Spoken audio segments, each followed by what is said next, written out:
Oh, hello. It's time. It's here. It's finished. I've talked about it a lot on the channel. It's time for the Rebel Alliance tag review. I'm going to talk about every single unit in the game that has the Rebel Alliance tag, one or two extra units.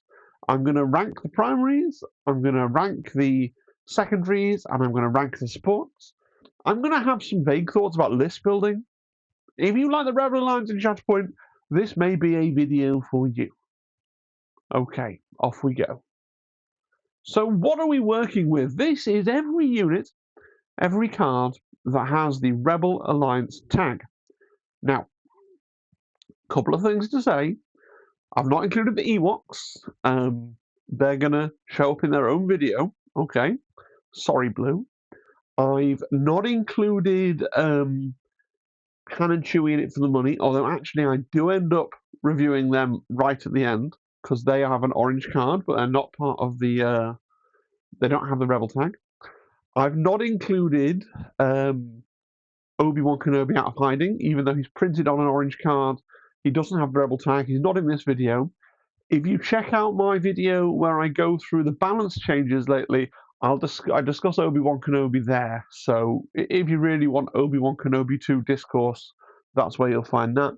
But I have included Lando Calrissian and Agent Callus, even though they don't have orange cards, because they can opt on deployment to have the Rebel Alliance tag. Another fascinating thing that we notice about the Rebel options is that they are very top heavy. They have more primaries than secondaries, and they have more secondaries than supports. How does this happen? Because, of course, Shatterpoint products are sold in boxes where you get a full squad, right? You get a primary, a secondary, and support. Well, Han Solo, General Solo's box, certainly. Rebel primary, Rebel secondary, Rebel support. Great. Kanan Jarrus, the same thing. Great. Princess Leia, Rebel primary, Rebel secondary. Han and Chewie in it for the money. Not a rebel, not a rebel. So her support out of faction. Sorry. Lando Calrissian, he can have the Rebel tag.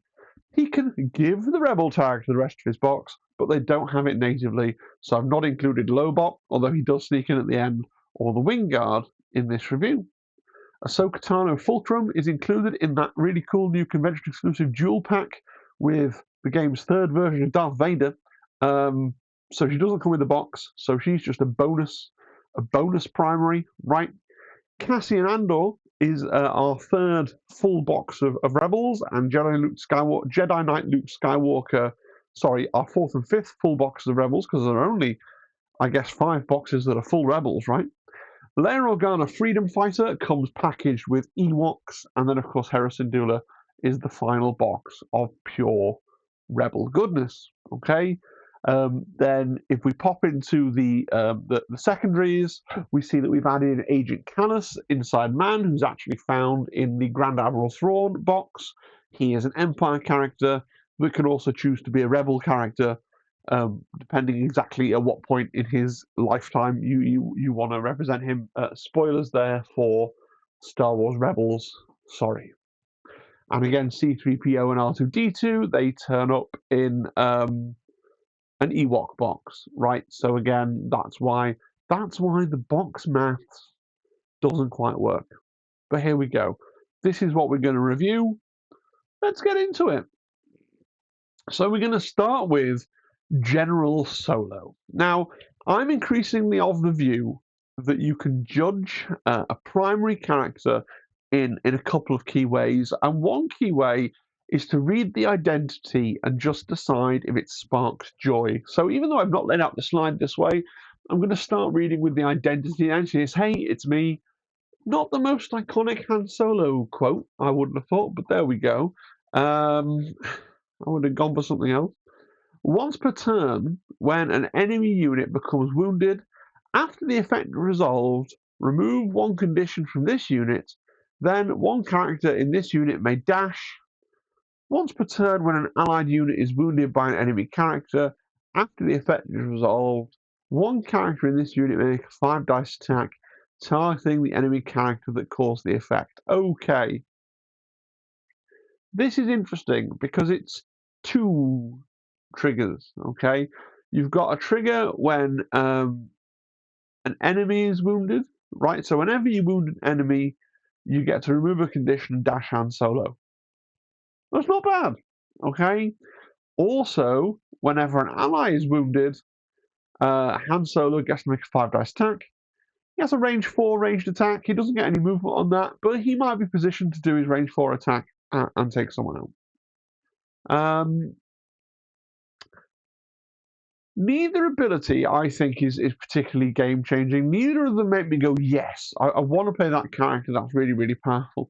But they're not powerful. They are global, right? I like identities generally where something happens, somebody's wounded or somebody becomes wounded, and then you get to do stuff. That's what you want from an identity.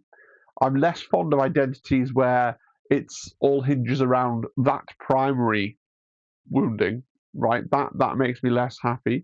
So I think he's got a decent identity, right? Let's look at the rest of the things on his card. So he's got a tactic, real quiet like. At the start of this unit's activation, choose another Allied Rebel Alliance character. If the chosen character's unit order card is in the order deck or in reserve, each character in this unit and the chosen character may move, otherwise each character in this unit and the chosen character may dash.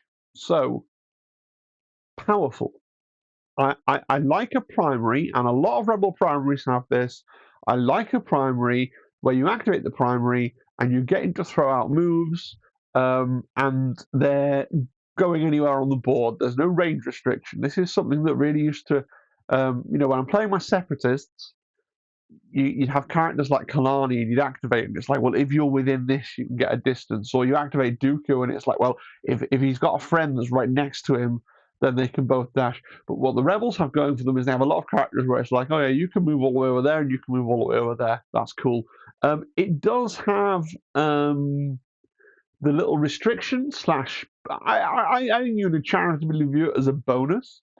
If it happens to be that that unit is still to go, so it's in reserve or in the order deck, it gets to make a full move, and Han gets to make a full move. That's pretty cool.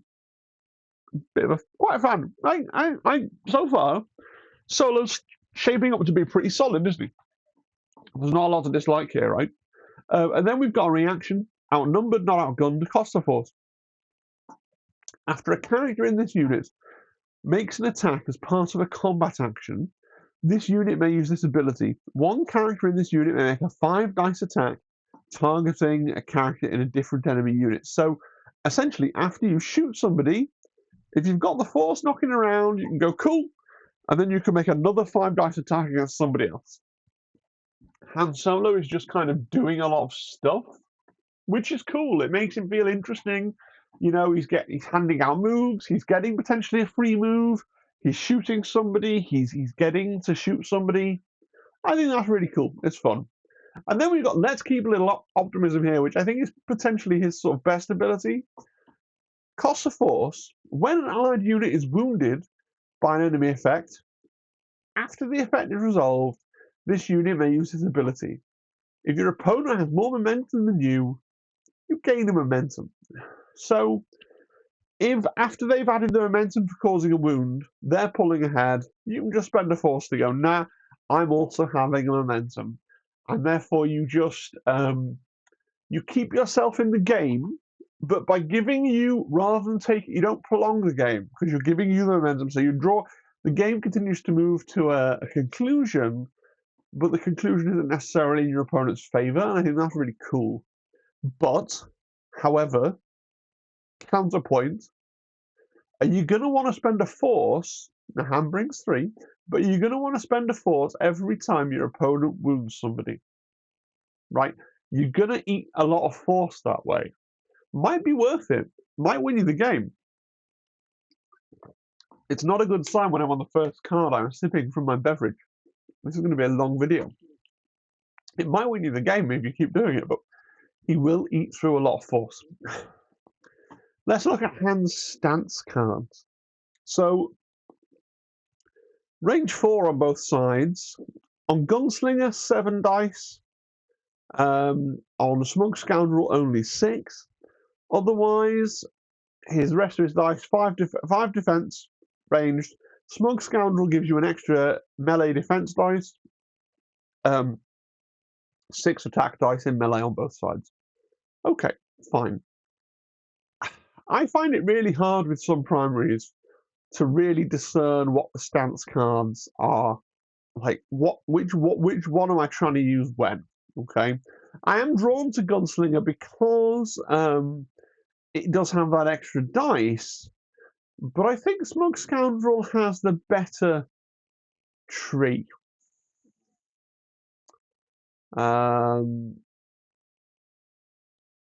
Yeah, I don't know. So if you look up at Smug Scoundrel, on that top row, you can do a push and a pin on 1, okay? And then you are locked into doing a damage and a strain, and then a damage and a heal, right? And bear in mind, you're most likely to be going 3 down your tree, right? Even on a primary, I try not to get carried away looking at the far end of the tree, but it's cool because you can get to that push more. You can get to that push trivially. It's there on 1. But then again, on the smuggler side, you've kind of got the both options on 1 tree. Yes, you have to get at least 2 successes to get to a push, but you can go 2 damage, a push and a damage, a repo and a damage, a push and push. That's quite a good way. Or you can go around the top and get extra damage if if someone's hanging out on 4 wounds. Excellent, right? Excellent job for Gunslinger. Even 5 wounds, excellent, right? So pretty opaque to me quite which stance he wants to be in, but yeah, either one has its use case. In terms of expertise, the expertise is much better on Smug Scoundrel, I think, right? Because your defense is the same on both, and his defense is really interesting. So one defensive expertise is a hit to a miss, with not a block, a hit to a miss.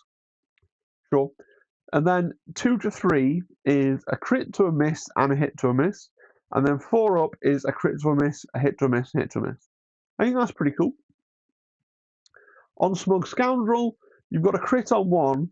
On 2 or 3, you've got a crit, a damage, and a repo, which is really, really good, really, really mobile, especially with his hey, it's me to do 5 dice attacks when people are when allies are getting wounded. I think being able to move him around so he's always within 4 of someone he could shoot on their turn is pretty cool, right?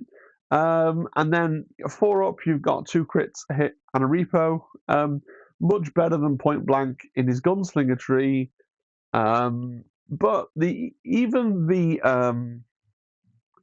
and then you're like, yeah, well, gunslinger is obviously a shooting tree, sure, but actually, the Smug Scoundrel tree, yeah, okay. You're only getting 1 crit on 1, but as soon as you get 2 on Smug Scoundrel, you're getting 2 crits. Whereas 2 on Gunslinger is only getting you a crit and a hit. 3 on Smug Scoundrel is 2 crits. 3 on Gunslinger is a crit and 2 hits. I would rather have 2 crits than a crit and 2 hits. Probably. And then 4 up on Smug Scoundrel is 3 crits. 2 crits, 2 hits on Gunslinger. Smug Scoundrel takes it both times, I think, for expertise trees. So, it's neither one thing or the other. You've got the extra range dice on Gunslinger. You've got more damage on Gunslinger. Smug Scoundrel, you've got that push pin on 1, and you've got better expertise. I think your mileage is going to vary, honestly. I think you probably start him off in either. It doesn't matter because they're equally defensive. And then you just have to play it by ear. Look at the target you're shooting. How many wounds can you do? How much is 1 push going to get you? Things like that, and try and make it genuinely making an assessment and a determination each and every time. He doesn't really have a defensive side or a ranged side or something else that you can easily hang your hat off, in my view. In terms of his tags, I should just say he's a rebel, he is a scoundrel, which opens up some synergies in Shatterpoint here and there. and Scout, which I don't think he's doing very much at the moment, but it is there for him. Let's move on to Kanan Jarrus, terror of the top tables. So if you've paid any attention at all to the Shatterpoint meta, then you know that people are afraid of Kanan, and he didn't get touched at all in the balance patch, and he's been darling of the pro players for a little while. And now that his main nemesis, the Iden Versio Empire squad, has been nerfed, some people say that Kanan Jarrus is going to be a natural fit for the next sort of problematic hero, right? So let's look at what allegedly makes him so problematic. Let's look at his identity. Now I know there's something stronger than fear. Now that is a stronger quote than, hey, it's me, right? When an allied Rebel Alliance unit is wounded by an enemy attack after the effect is resolved, one character in this unit may heal, and then jump. If the wounded unit is a Spectre, you can make a 5 dice attack. So, here's the thing. Okay, Kanan is really, really, really good, but you are locked into, if you want to get the most out of his identity, you're taking Spectres. You're taking the 2 boxes of Spectres, and maybe you're swapping one out for Agent Callus, who can also be a Spectre. But you want to play him at his like, you really want to play him into his ability, and you really want to take as many Spectres as possible. Or maybe we'll talk about it later when we get onto the supports. Maybe you drop one to do something a bit different, but you want to be taking a fair old number of Spectres if you're trying to run Kanan. He's good, he's really good, but he has to be in his list of things where he is supported. He's got a tactic, a man with 2 names. At the start of the unit's activation, if its active stance is Form 3 Suresu Refresh Force, one character can heal. If its active stance is Pack Leader, choose an allied rebel character. The chosen character may dash. Then if the chosen character is Spectre, this unit may dash. So again, we see that classic rebel function of, I'm getting a dash, you're getting a dash. Kanan Jarrus, I'll talk about his stances now because it's relevant, right? You might be thinking about that force refresh and being like, oh yeah, cool, force refresh, that's really powerful. It is, but you're always going to be in Pack Leader, and I'll tell you why. Pack Leader is the only stance in which Kanan can use his pistol. Okay? And because of your revenge trigger, you get a jump, but it's going to be a lot easier to jump and be within range 4 of something you want to shoot than jump and be within range 2 of something you want to shoot. Something else I'd like to add, just to go back to now I know there's something stronger than fear. Notice you can make a 5 dice attack. It's not a 5 dice attack against the character that wounded the character as well. It's far more flexible than that, right? So you're going to jump, and then you're going to be able to make that 5 dice attack, assuming you're in Pack Leader, and you can only swap stance during your actual activation, right? So you never really want to be caught in Form 3 and then have the revenge trigger go off, and then have to be like, oh, I can't get into where I can make my 5 dice attack. Force push. We've talked about force push before. It's really, really powerful. It's really, really expensive. Kanan is lucky in that even without this on his card, he's really good. So you don't mind the fact that once he's been wounded once, this probably becomes prohibitively expensive, but you might use it when he's fresh, right? He's got deflect. Deflect is a nice to have. It's pretty common. It crops up if someone shoots you, they roll a miss, they take 2 damage. Cool. Let's look at his stances. As I said, I think you want to just live in Pack Leader just because you don't want to lock yourself out of that ranged attack, right? So range 4, 7 dice hitting on 5s, and quite a good expertise table as well. A crit hit on 1.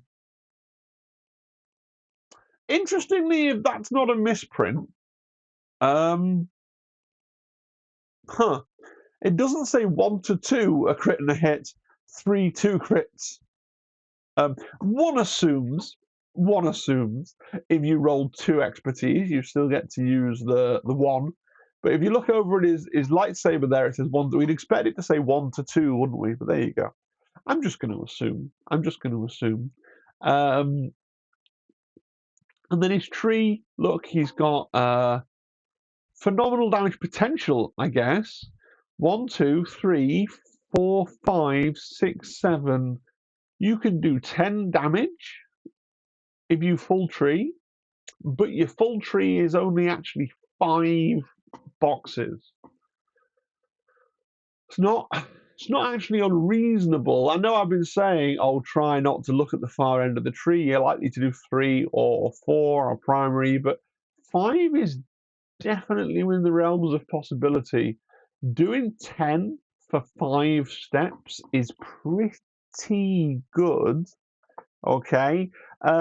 If you need to go a different way, you can get 2 pushes on 3, which is pretty good. You roll 3, it's 2 pushes, 5 damage. That's pretty vicious.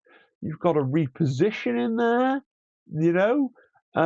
Yeah, that 1 damage and 3 heals box, I'm sure you'll use that all the time, but you've got no reason to go there. Like, it's a really good tree.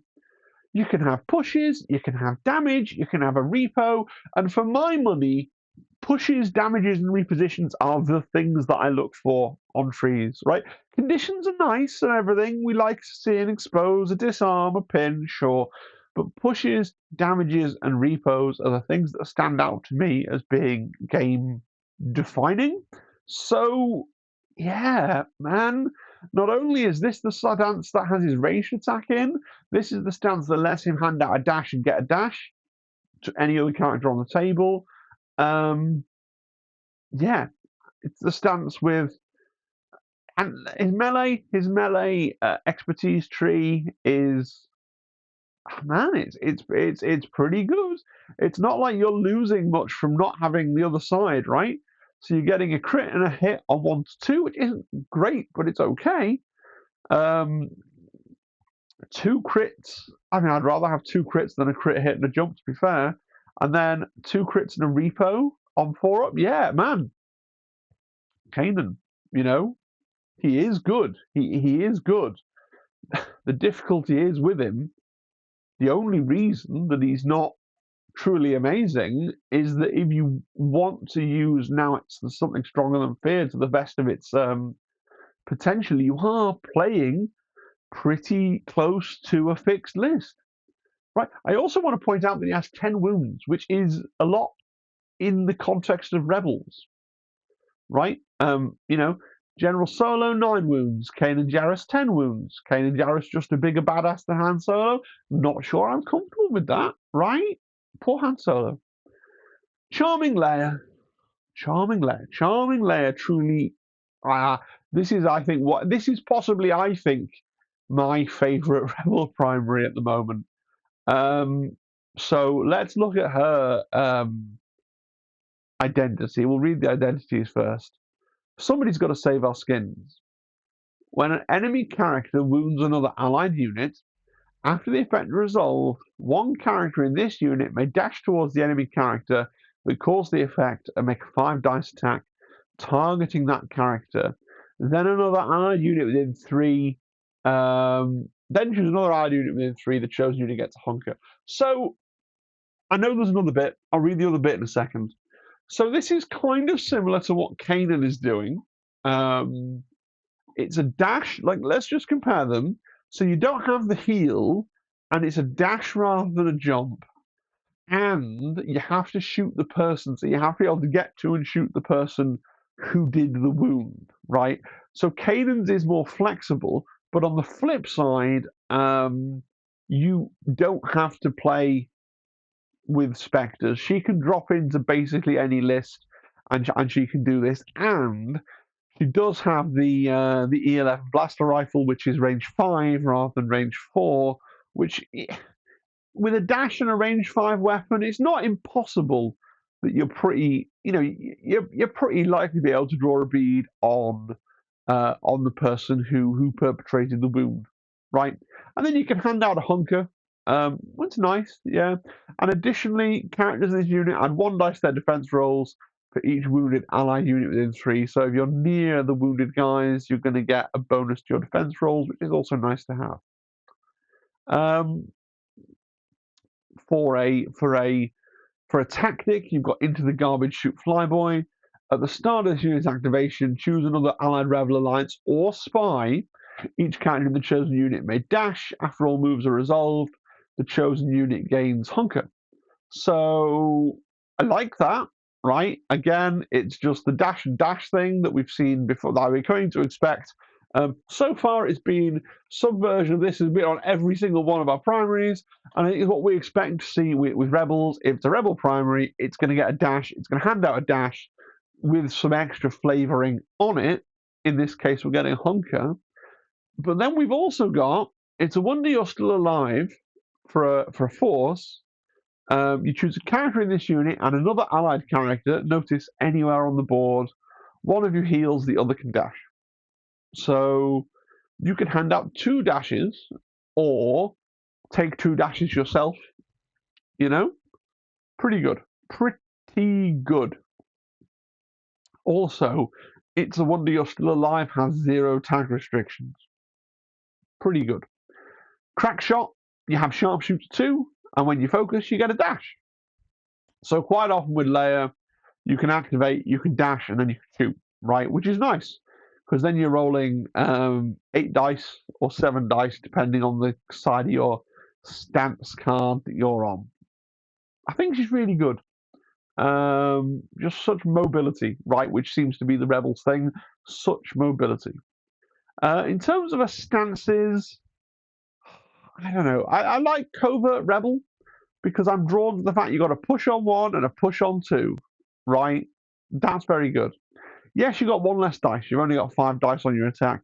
But a push on 1, a push on 2, right? So you can just go bang, bang, and somebody's off the objective. I think that's pretty cool. You can go along the top or along the bottom for other things. You've got a repo on 3. Pretty good. Yeah, can't complain about that as well. Yeah, you can do damage, right? You've got, 4 damage on 3, 5 damage on 4. Max is at 7 damage along the top there. That's okay, right? You can go Aggressive Ambassador if you really want damage and do 2, 3, 4, 5, 6, 7, 8. You're only getting 1 extra damage potentially, and for that you're mortgaging like. You've got 2 shoves, but only if you full tree. Yeah, I prefer Covert Rebel generally speaking. But it has to be said, the expertise is. No, I don't know. It's not really straightforwardly better, is it? Because the ranged expertise on Covert Rebel, a crit on 1 rather than a crit and hit, but a crit on 1, but then a crit and hit on 2. But then, so it's better on 2, but then worse on 3. I think, yeah, slightly better on Aggressive Ambassador, but there's not that much in it. Your melee is better on Covert Rebel, for sure. Okay, cool. And I think your defense is better on Covert Rebel, because instead of heals, you're getting dashes, and you're getting an extra block on 1. So getting 2 blocks on 1 is great. 2 blocks and a dash on 2 is great. 2 blocks and a crit to hit and a dash on 3 is great. Yeah. The only thing really that Aggressive Ambassador has going for it is an extra dice. But for me, I think Covert Rebel is pretty good. The only time I'm really thinking about Aggressive Ambassador is if I desperately want to do 5 wounds. Because Aggressive Ambassador, I know I can do 5 on 3, right? Whereas Covert Rebel, I need to go 4 to get 5. So I'm shooting at something that has precisely 5 wound or 4 and a protection. Then I'm going to go for Aggressive Ambassador in that circumstance. But that's about it, right? Generally prefer Covert Rebel. Yeah. Big fan of Princess Leia, which is great. Lando Calrissian, Galactic Entrepreneur. Let's look at his identity. Now, his identity is not exciting because it's a list-building identity, right? So he either has the Empire tag or the Rebel tag. So obviously, for the purposes of this video, in this rebel rundown, we'll talk about him as if he's a rebel. So you give him the rebel tag, and then each time you reveal an order card, you can choose an allied scoundrel, and that card can then gain another tag this unit has at the end of turn. So the real reason, excuse me, the real reason to take Lando is because you really want Bosk to be a rebel, or not necessarily Bosk, but any of the other grey card back scoundrels, right? You want one of them in your list to count as a rebel, to be able to be buffed by, for example, to be able to be moved around by Princess Leia, or moved around by Kanan, or moved around by General Solo. You can put Lando in there so you can gain that ability. So he's kind of cool if you need to do that, but you are burning one of your two primaries, one of your two most powerful pieces to get that ability. So you better make sure that whatever clever plan you have, you're really leveraging, Lando's ability to put your scoundrels and make them into rebels, which is not impossible, but you need to make sure that you're doing that. What else does Lando do? Well, how you do in your old pirate is his tactic. At the start of his activation, you choose a non-wounded scoundrel within 4. If an allied unit was chosen, one character in the unit may dash. Then this unit may remove all conditions from itself. If it does, the chosen unit gets each removed condition. So, he can hand out a dash, but he has to give the person who dashes all of his conditions. Really shouldn't use this to hand out a dash. More likely you're using it to try and put conditions onto your opponent if they're a scoundrel. And just be aware the scoundrel tag shows up in weird places. So Moff Gideon is a scoundrel, Han Solo is a scoundrel, Cassian Andor is a scoundrel. There's quite a few things not in the scoundrel faction that are scoundrels nonetheless. Yeah, it's not the best tactic in the world, right? Now, you can cheese this a little bit. Bosk heals all his conditions except strain when he activates. So if you're running Bosk, which you might be because Bosk's cool people, you can just pile conditions onto Bosk whenever you activate Lando, and then they disappear when Bosk activates, and they don't really affect him. As long as you don't put strain on him, that's cool.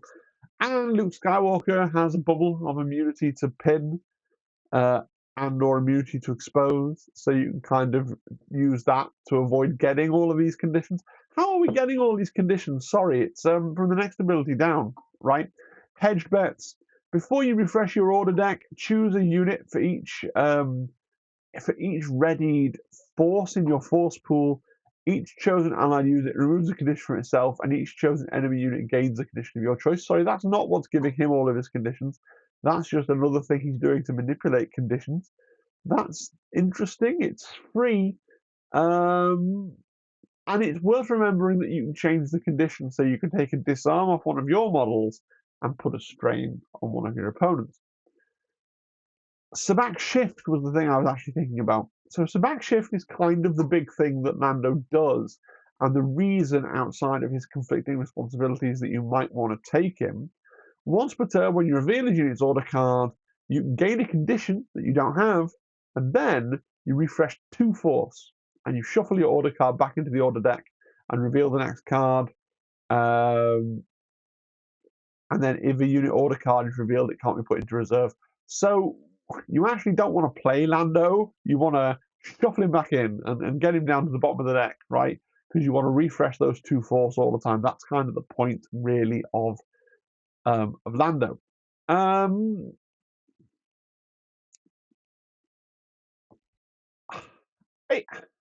Right. Lando can be a force battery, right? The force battery gets in the conditions, he passes off the conditions, but the point of him is to glue your lists together and to be shuffled away to generate your 2 force. It is a gamble.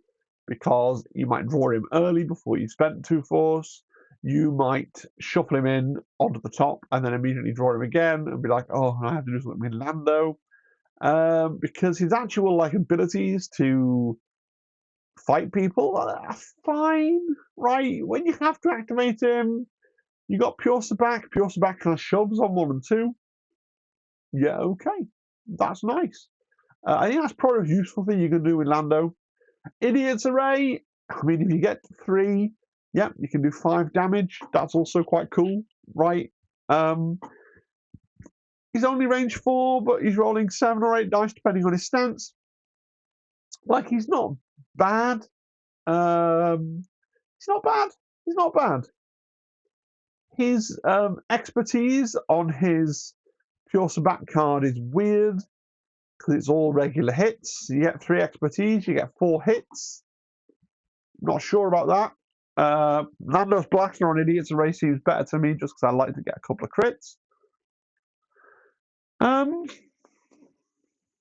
If you roll 5 expertise, you get 4 crits. I guess that's nice. Yeah, Lando. He's one of those ones that's tricky to evaluate. You have to have a plan for him. I think if you just throw Lando into your list willy-nilly because you think Lando's cool, that's going to go badly for you. But if you have a plan, if you've built your list around Lando, then yeah, really interesting. He only generates 2 force himself, but you'll notice that his activation is free. He doesn't have any force costs on his card at all, and he can refresh you force. So really, the purpose of Lando, aside from the glue thing, is just to shore up the force issues that you might be feeling. Yeah. Ahsoka Tano Fulcrum. She brings 4 force, which is a big deal. So what do we get for another Ahsoka? She's very similar to a lot of other characters. It's kind of a gimmick, right? So like Asajj Ventress, she has you can spend her force and you can jump and you can use it twice, right? She has Riposte. We know what Riposte does. Riposte is fine. Like Anakin Skywalker, she has Then I Will Avenge His Death, right? So she pays 2 force, and then after she makes combat action, you can use the ability.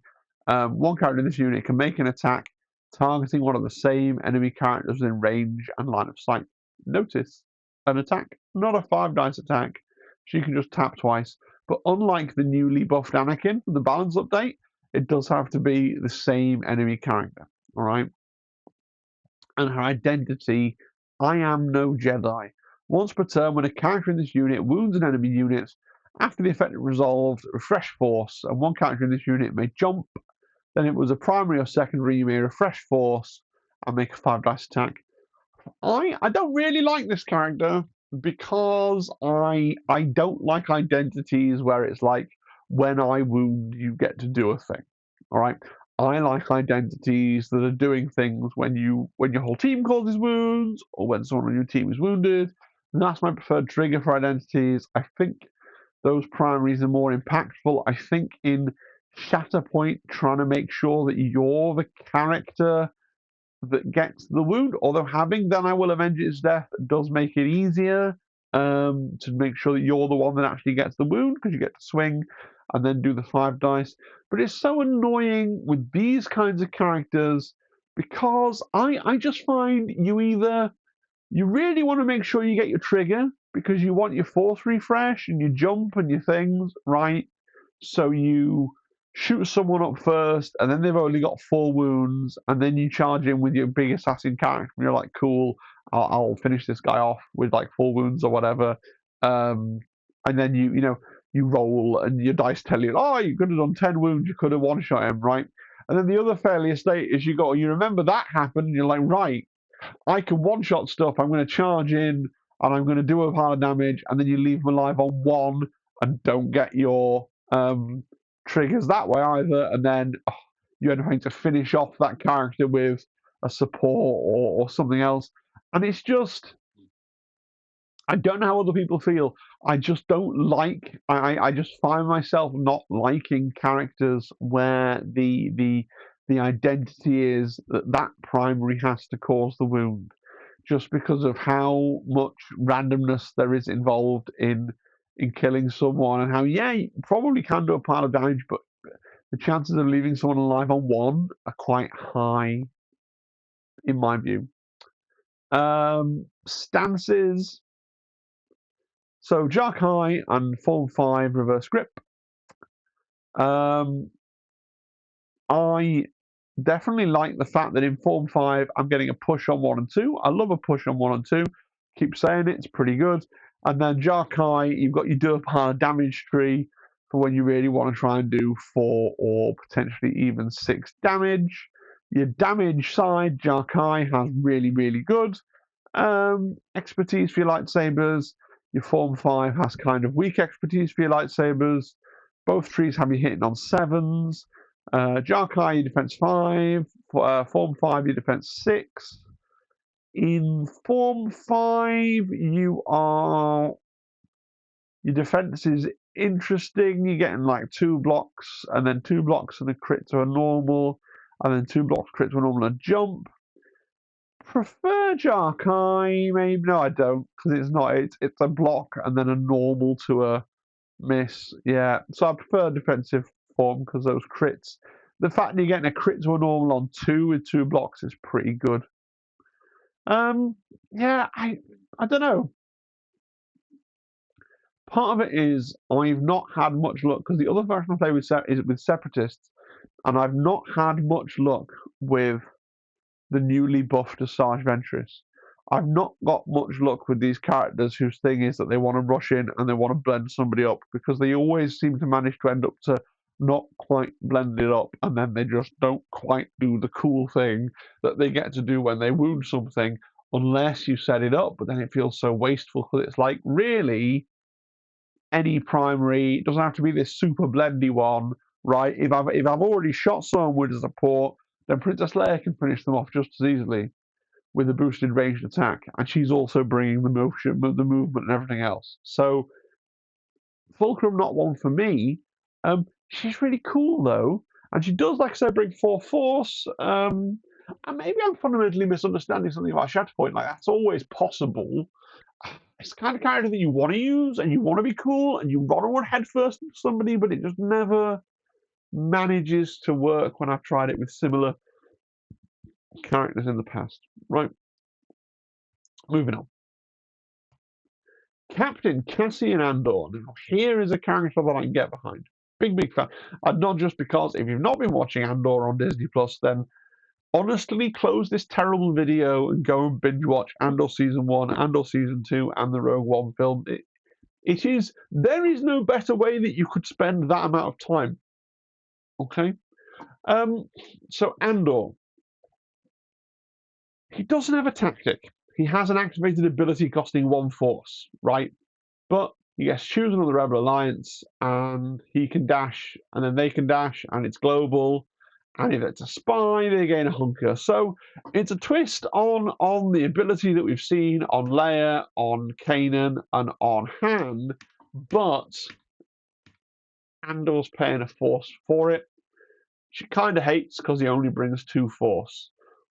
But having said that, the advantage of him having it that way is that you don't need to do it at the start of his activation. So you do have the option of moving, shooting, and then deciding who and what you'd like to dash, I guess. But he is paying a force for that. This town is ready to blow. Really, really odd ability. When a player claims a struggle card, technically when you win a struggle, you're supposed to take the card and put it down next to you so that you can count to 3 or 2. Nobody actually does that, but that's what it's called. It's called claiming a struggle card. You may use this ability, roll 3 attack dice for each enemy unit that's contesting 1 or more active objectives, suffers a damage for each hit and expertise in the roll. So this is a really cool ability. It's a bit fiddly in that you have to make sure that you use it as soon as somebody wins the struggle. So before you set up the next struggle in any way. So in other words, if you manage to wound somebody with this town who's ready to blow, the momentum is kind of wasted. It's pointless, okay? And it is the objectives that are active at the end of that struggle that's just finished. In other words, they should be loaded with bodies, which is great, okay? And notice this doesn't hurt your guys. It is enemy units, which is great. It's free damage. Could be 3 damage, but it's certainly free damage. We've all done terrible things. When a character in this unit makes shooting attacks part of a combat action, if the defender is engaged with one or more allied characters in units that are not wounded, it can add 3 dice. If it does, choose an engaged allied character, they suffer 2. I've played one game now with Andor. I didn't manage to ever shoot into a combat that somebody else was already in. If I could have done, though, I totally would have taken the 2 damage to get 3 dice. That seems like a good trade to me. And then his identity, I said I'd read the identities first. Why has that disappeared? So, once per turn, when an allied unit becomes wounded, after the effect is resolved, choose another allied unit. One character in the chosen unit may move. If the chosen unit is a spy, that character may instead reposition. So, this is really good because you can use it in a couple of different ways, right? You can just go, oh, you've wounded me. Cool, I'm going to ignore whatever's happening with you wounding me, but I am just going to reposition or move if it's not a spy this character over here onto this point over here to body it off you in your turn. Really good, okay? Or you can combine it with somebody like Princess Leia. I have played these together. I never actually did this with Princess Leia because it feels a little bit wasteful. But you could, for example, Leia's a spy, so you could reposition Leia by activating Andor's identity and then activate Leia's identity and do a dash and a 5 dice attack against the person who perpetrated the wounding.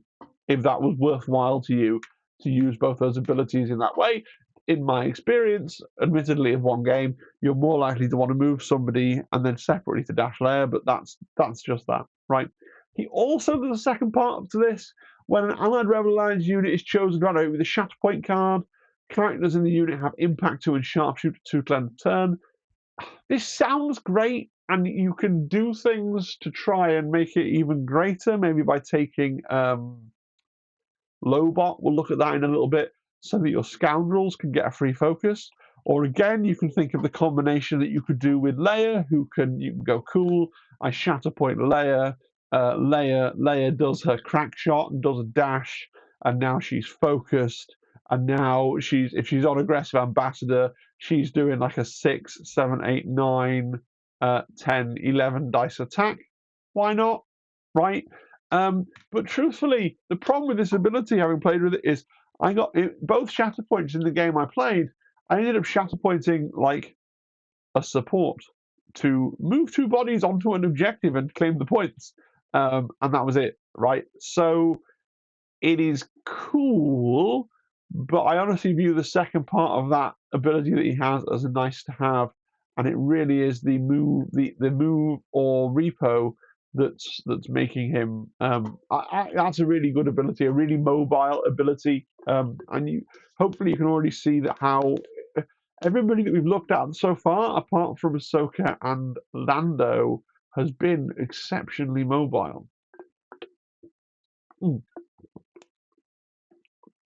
Let's look at stances. So I like Andor's stances because they're straightforward. Okay, so you've got Light It Up. Light It Up can do 5 damage on 3, which is pretty immense. No, sorry, I can't count. 6 damage. 6 damage on 3, which is pretty immense. That's definitely something that happens. Okay, you go, 6 damage on a pin, and they go, what? Okay, which I think is pretty cool. All right. It has range 5 on Lighted Up side. The problem with Lighted Up is that you, to get to those pushes, you're looking to get to 4 and 5, which isn't likely, right? He's got a melee of 6 and 2 5s in defense. His Ranged expertise on this side is really good. 1 to 2 is a crit and a normal to a crit. 3 is 2 crits, and 4 is 2 crits and a normal to a crit. And then in melee, obviously less damage, but you do get that potential for an extra push on 3, which is quite fun. And then his defensive one, a crit or a miss on 1 is a big deal. A crit or a miss on 1 is a big deal, right? And a good reason to have him on his lighted upside, right? 2 to 3, a hit and a crit to a miss. 4 plus 2 hits and a crit to a miss and a repo. Really good. Really strong. All the way. So you got less range. Okay. You're and 1 less dice. And your defensive expertise isn't as good. And you're better in combat. Okay. Marginally, because your combat expertise is better. And your worse, your ranged one it's a little bit worse. It's worse on 1. It's better on no, it's not. It's the same on 2. It's it's slightly worse on 3. So why are we bothering to be in all the way ever? Because we really want pushes. If you want to push things, you want to be in all the way because you've got to push on 2 and 3. It's basically the answer. Basically, the only thing that All the Way has going for it seems to be the push on 2 and 3. Lighted up's better in every other way. You got more damage. You got more dice. You've got better. You've got better expertise tables. You've got a better defense table. All the Way has a better melee dice, and you got your push on 2 and 3. So. And you can also, if you're on All the Way and you're stuck there for whatever reason, you can also do 5 wounds on 3, which is still pretty good. It's still pretty good.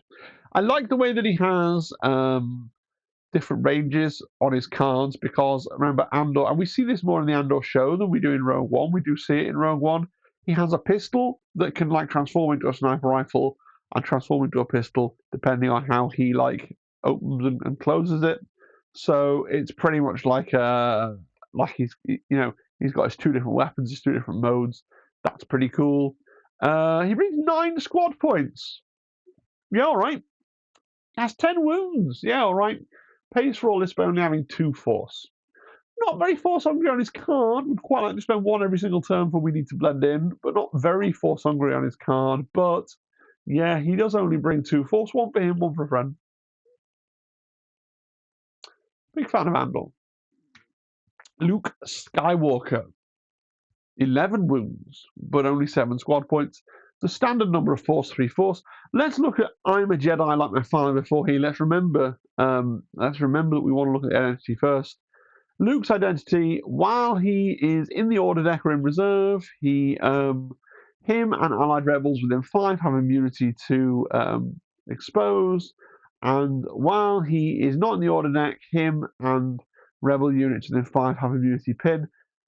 This does not spark joy for me as an identity. We're not wounding, we're not moving, we're not attacking, we're not doing.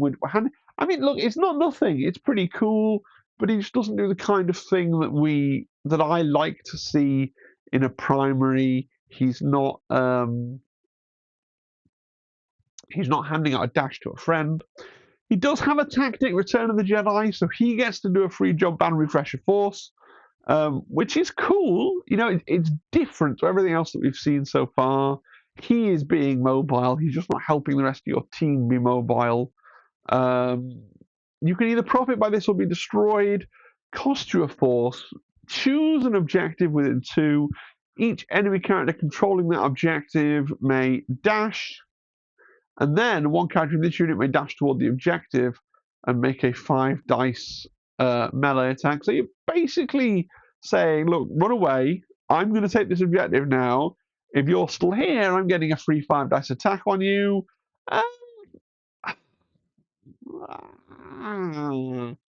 So 2 things. First of all, you're handing out a dash to your opponent, and I'm worried that a skilled opponent might use that dash to be more inconvenient, right? I guess you basically view this as an extra. It's an extra attack for a force, which is great. It's a 5 dice attack for a dash and a 5 dice attack for a force is great, with the extra step of needing to be on an objective and giving your opponent a dash. I just don't think he has the. Again, this is my thing where I'm genuinely just like becoming quite biased against characters whose job it is to go and commit murder. I don't feel like it's nailed on that he's going to be like, aha, you can either profit by this or be destroyed. And the guy goes, well, I'm just going to stand on the objective. I'm fine, thank you. And then he dashes in and makes his 5 dice attack. And then the character that he's attacking just goes, okay, cool. I take 3 and I'm pinned. What else you got, Luke? This is just my experience of Shatterpoint. You think an individual attack's really cool, you're definitely going to wound somebody. It's like, cool, you take 3 and a pin, or something like that, right? And it's like, well, not, maybe that's just me. Maybe I'm just playing the game wrong, or I'm only playing against people who are extremely defensive. But I am becoming jaded with people whose thing is I charge into you and try and do a murder. There you go. He's got deflect. We talked about deflect, deflect. And then he's got I will not fight you. Also costs a force. So when he's targeted with a melee attack, you can use the ability after the attack is resolved. If the attack contains a single miss, a character in this unit may heal and jump.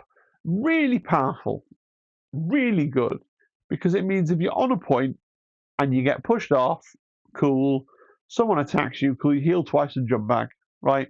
If they had a lackluster activation where they just did like a damage and a push, then you've just net gone up 1 health.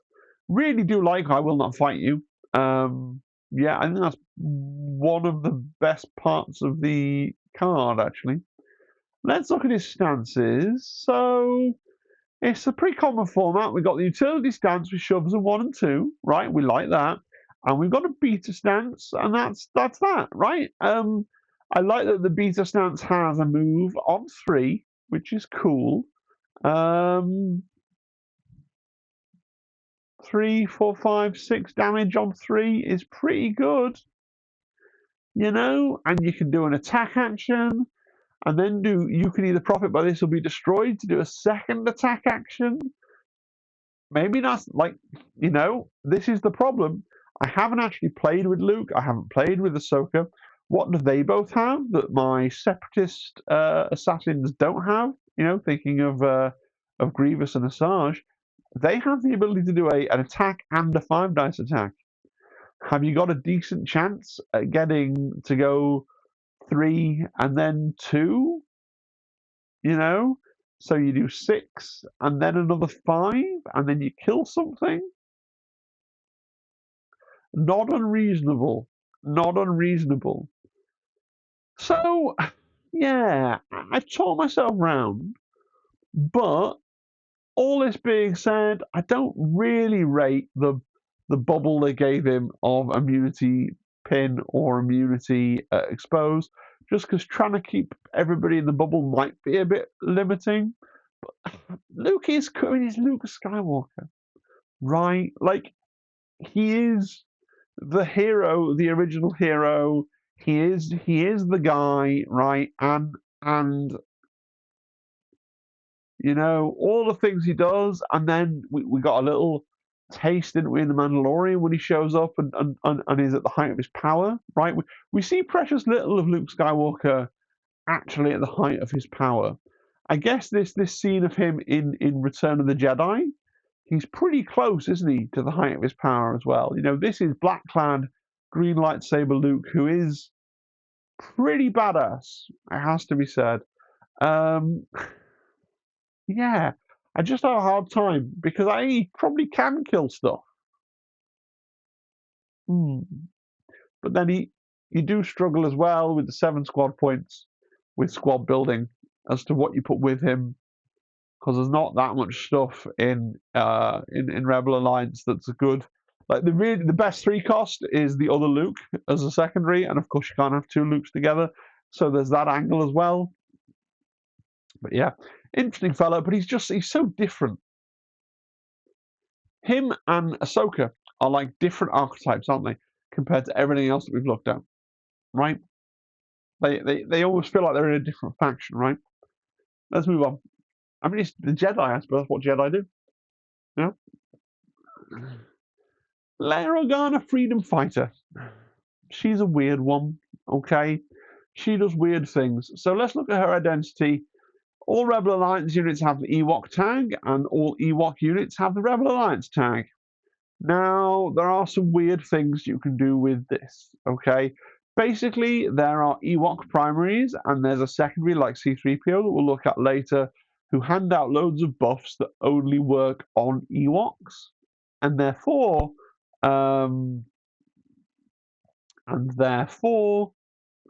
making all of your Rebel Ewoks lets you have all these different buffs.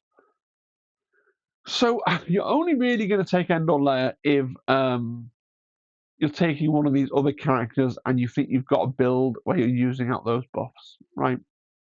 She's got a tactic, Infiltrate. She hands out a free full move to another Rebel. It's nice. She doesn't get to move herself, but she does hand out a free full move to another Rebel. And then if she needs to dash herself, you can dash for a fourth with Defensive Maneuver. So that's pretty cool. Explosive Charge is interesting. Choose an objective within 3. Each allied character within 2 of the objective may dash, and then you gain a hunker, and each unit within 2 of that objective suffers 2 damage and removes any hunkers. This is potentially very cool. It doesn't say active objective, and so if you think about First Contact, where basically the whole board is you're probably within 2 of an inactive objective somewhere, right? You know, but even then, it's 2 damage for 2 force. But could you use the dash that it hands out to get people off an inactive objective and into range of an active objective? It's a really interesting one, and I think especially if you're playing on First Contact, just because you've coated the board in objectives, it could become quite powerful, right? Then you've got Coordinated Fire Strain, which is a really powerful ability. It's so powerful. They took it off the ARF Troopers, right? They took it off the Evil Crosshairs guys, Elite Squad, that's what they're called. Well, Rebel Leia still has it. And yeah, handing out Expose when somebody shoots before you roll the dice is a really powerful ability for sure. Her stances are a little bit unimpressive. She's range 4 instead of being range 5 because she's using her sporting blaster now. It's very funny to me that when she's when she's just on a diplomatic mission being a princess, she ends up carrying a space assault rifle and she's really good with it, right? She's a crack shot.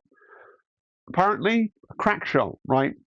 Most confirmed kills on screen in the original trilogy, Princess Leia. But when she's actually in her military fatigues on a military mission, leading a pile of commandos, she's wielding this sporting blaster, even though we know that she's a crack shot with a rifle. Interesting choices there. Okay, there you go. It's not the best stance cards, right? I'm aggrieved. You can get a shove on 2 and 3 on stealth mission, which is all right. Okay. Not a lot of damage, right? You can get to 4 on 3 on stealth mission, and you can get to 5 on 3 on frontal assault if you go one particular way. Not the best, not the worst. It'll do. She does have 10 wounds and only 7 squad points. Endor Leia has 10 wounds. Han Solo 9 wounds. Regular Leia, I mean, okay, she's wearing armor, she gets an extra wound. Ahsoka Tano 9 wounds. Why does Endor Leia, is there a lore reason? I don't know. I would have thought Ahsoka was better at taking a hit, but there you go. Yeah, it's okay in terms of combat ability. I think you're taking Endor Lair if you want to try and do something with the things that buff Ewoks. Basically, you're getting a lot of coordinated fire strain. You're potentially getting a fair bit out of explosive charge, infiltrate defensive maneuver, and she's got a decent package. Like she has, yeah, pretty good, I think. In terms of her expertise tables, frontal assault's a bit better, as you'd expect, because that's like the damage side, right? She's got a pretty good defensive table there. I like to see crits down to hits. That's cool. On one, a block and a crit down to a hit is pretty good. Yeah, I end on this pretty solid. Hera Syndulla. I don't really like Hera Syndulla. It has to be said. So let's say we have hope. At the start of this unit's activation, you may spend 1 momentum. If you do, each allied rebel alliance unit within 5 may remove 3 damage and 1 condition from itself.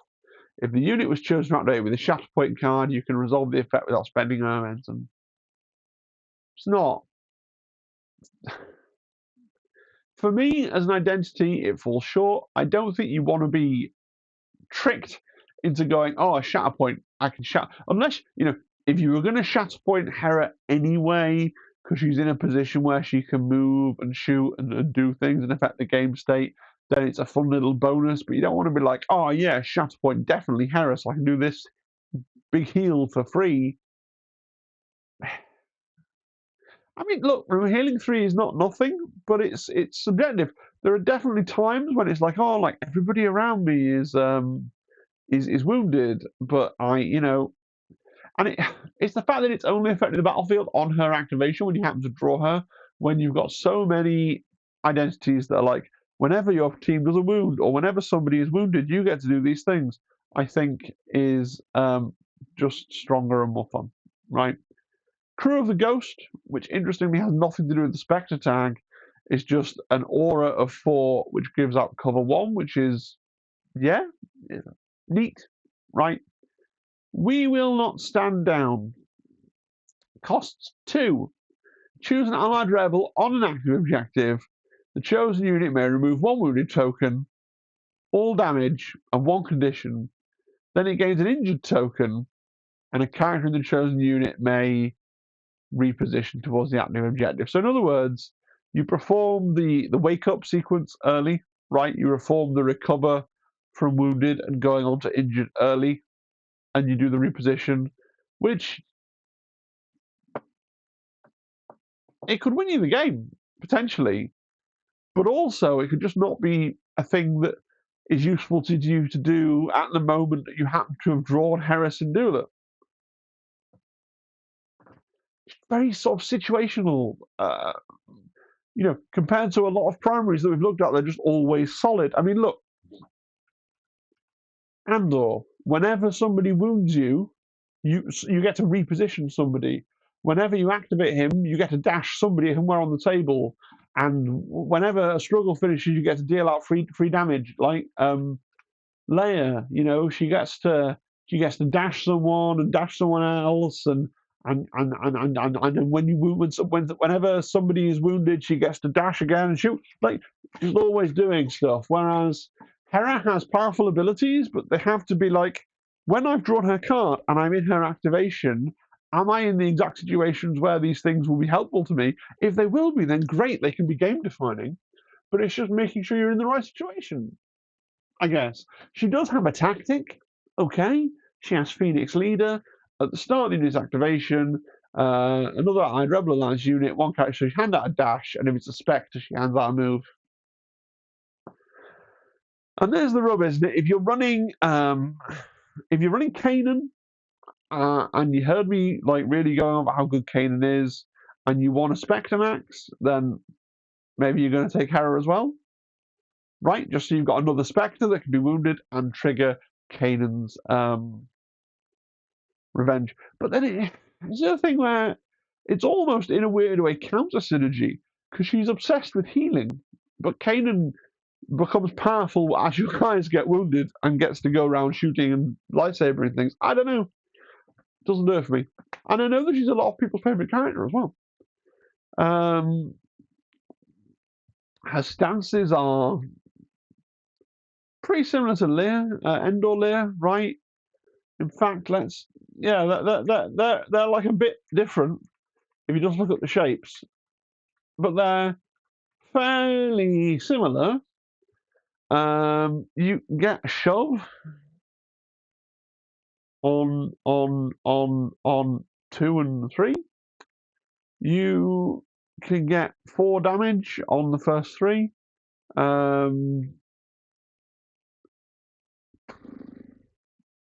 It's fine.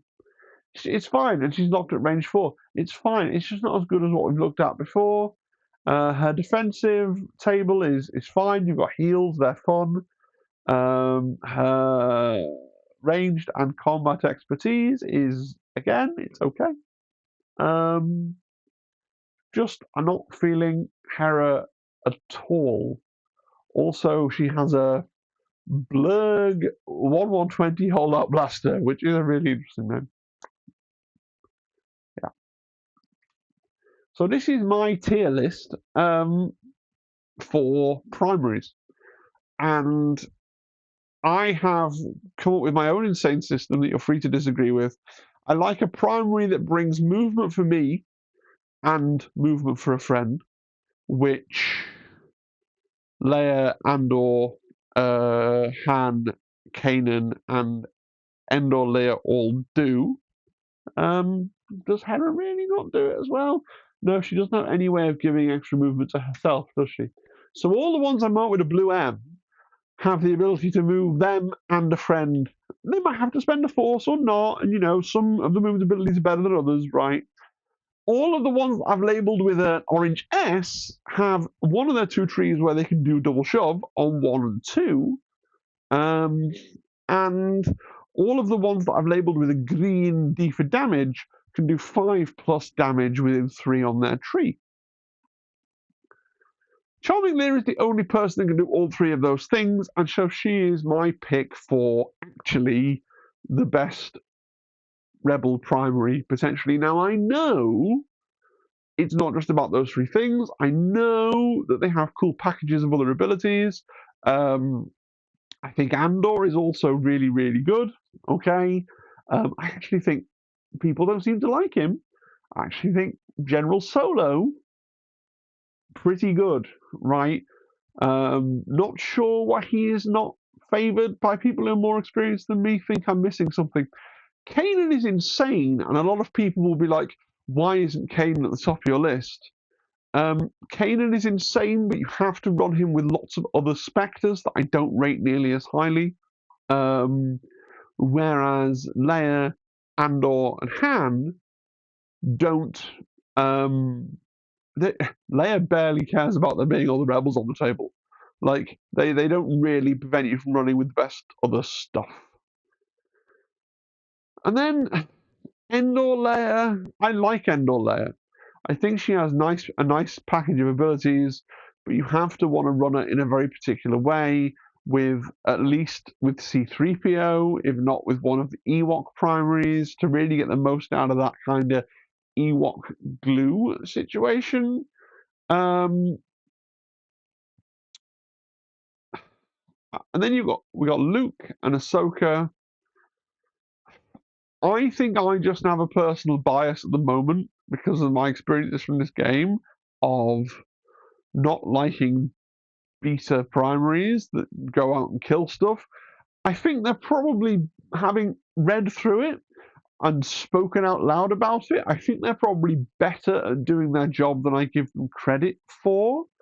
They're the sort of models where if I got really deep into Rebels, I'd want to put them on the table and give them a go at some point. But where I am right now, I tried playing a game with buff Dressage Ventress, and I guess she's kind of coloured my perception of these kinds of characters quite a lot, right?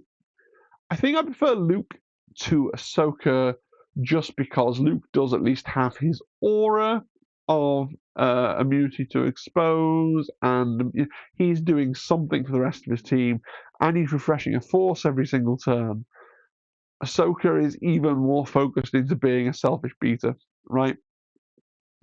Lando, I'm just not convinced about at all.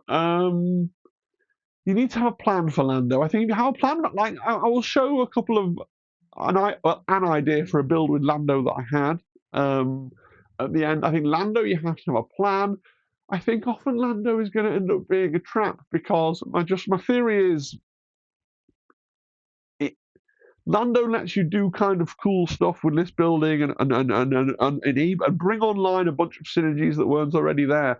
But you need to be damn sure that you're leveraging enough out of those synergies to make sure that you haven't taken somebody like, just the things that someone like Charming Lair or Cassian Andor does on their card. Because you're mortgaging a lot. The opportunity cost is very high. And Harrison Dula, I just don't rate.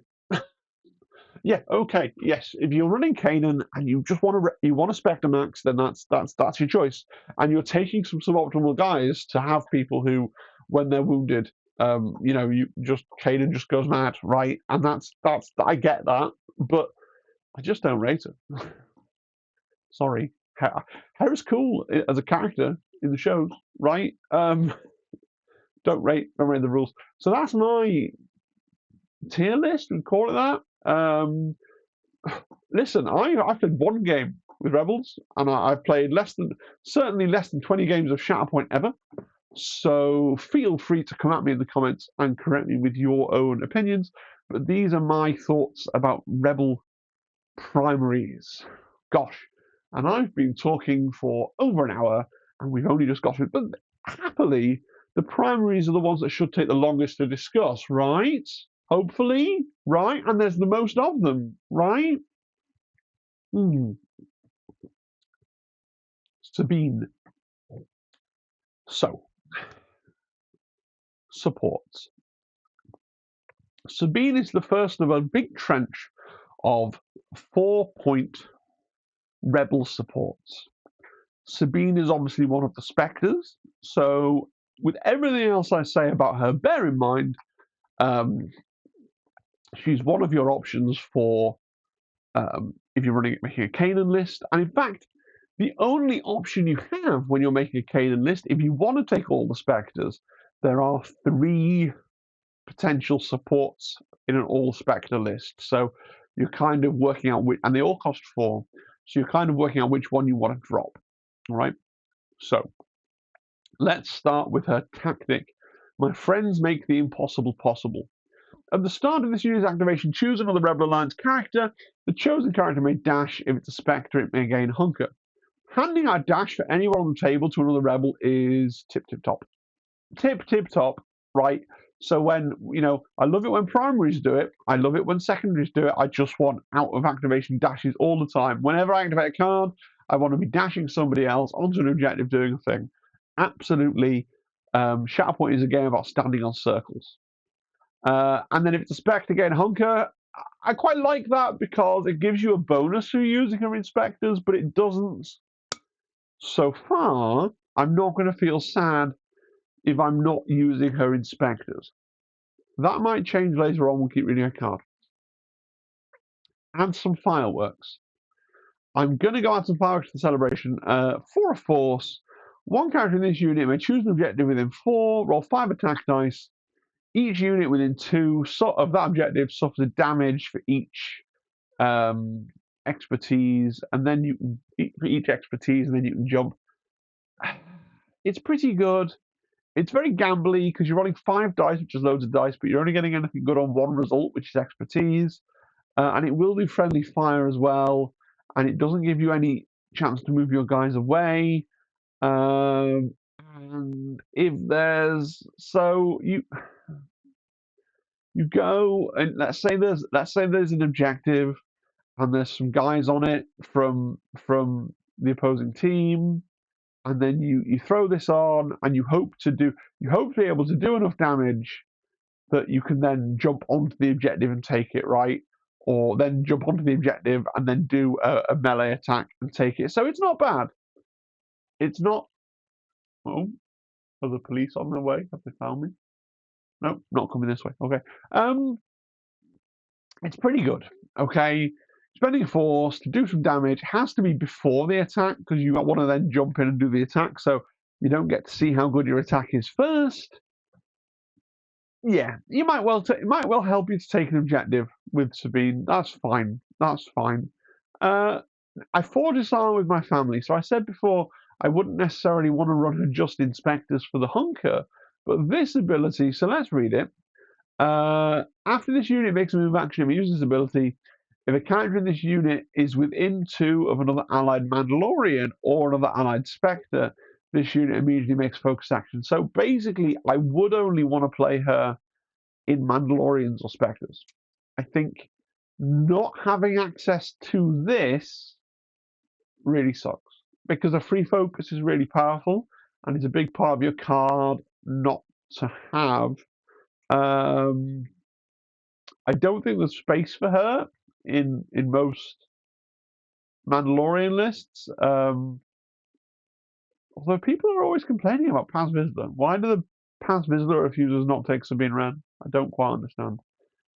Is it an eras thing? It might be an eras thing, right? Yeah, because the armorer is New Republic only, but you can put Bo-Katan in the armorer's squad, and then you can put Sabine with the Mandalorian, right? If you wanted to. People don't know. People don't, and people love running Mandalorians. So I assume people don't, and it's the right thing to do. And that actually Paz Vizsla is better than Sabine. Personally, I'm not too sure about that, but yeah, okay. But it is an option. And then you have protection and sharpshooter 2, which is why it's a big deal when you get locked out of your free focus. And then whenever you dash, move, climb, or repo, you can jump instead. Why the fuck not? Yeah. I think she's solid. I think she's a solid 4-point secondary. She's got a movement she can throw out, which is pretty good. She's got a 5 damage path, right? So she's got a path where she can do 5 damage on 3. She's got a path where she can do 2 shoves on 3. Really like all of those things. I think she's really good. People say, "Oh, I don't like Sabine," and I'm not. That's something I've heard. I'm not sure what the issue is really, except that genuinely wouldn't want to use it outside of a Mandalorian or a Spectre list. I think she is locked to those non-rebel tags. So when you're considering 4-point secondaries in a wider Rebel Alliance list, then I can't see it because you really want to be getting that free focus or you'll feel like a mug. Yeah. Chewie. Chewbacca, but he's called Chewie. Again, another 4 points. Another 4-point support. He has 12 wounds, though. 12 wounds is really elite. I like 12 wounds. 12 wounds is cool. 12 wounds. Yes, good. He has a tactic, Wookiee loyalty. He gets to dash towards an allied primary character. If at the end of his movement the character's in 3, it gains a hunker and you can heal. So he gets to do an extra dash every turn. That's pretty good. It's toward an allied primary. Now, toward is pretty generous in Shatterpoint, but it does mean that if you draw Chewie, as your first activation out the gate, then your primary is going to be behind you, and so you're not getting this. So maybe you reserve him, but then that costs you a force. So it's not the best. Because it's got to be towards the allied primary, just in case you get him before you've moved any of your primaries up from behind him. That's one of the biggest problems there. It's not wise to upset a Wookiee for a force. Choose an enemy unit within 3 in line of sight. Roll 5 attack dice. They suffer a damage from each hit and crit result in the roll. That's not bad. It's a force for some bonus damage on someone nearby, presumably before you hit them with your roar. I can't make the Chewbacca noise, but his melee attack is called roar. I really can't do the Wookiee noise. I'm sorry. Man, his defensive expertise is called walking carpet. Pretty sure that's racist against Wookiees, guys. That's a slur that the Imperial officer on the Death Star says. I'm pretty sure his defensive expertise should be called something like,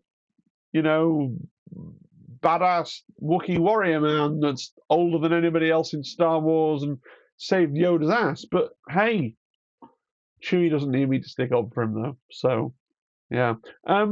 Bodyguard, allied primaries within 2, allied secondaries within 2 have cover 1.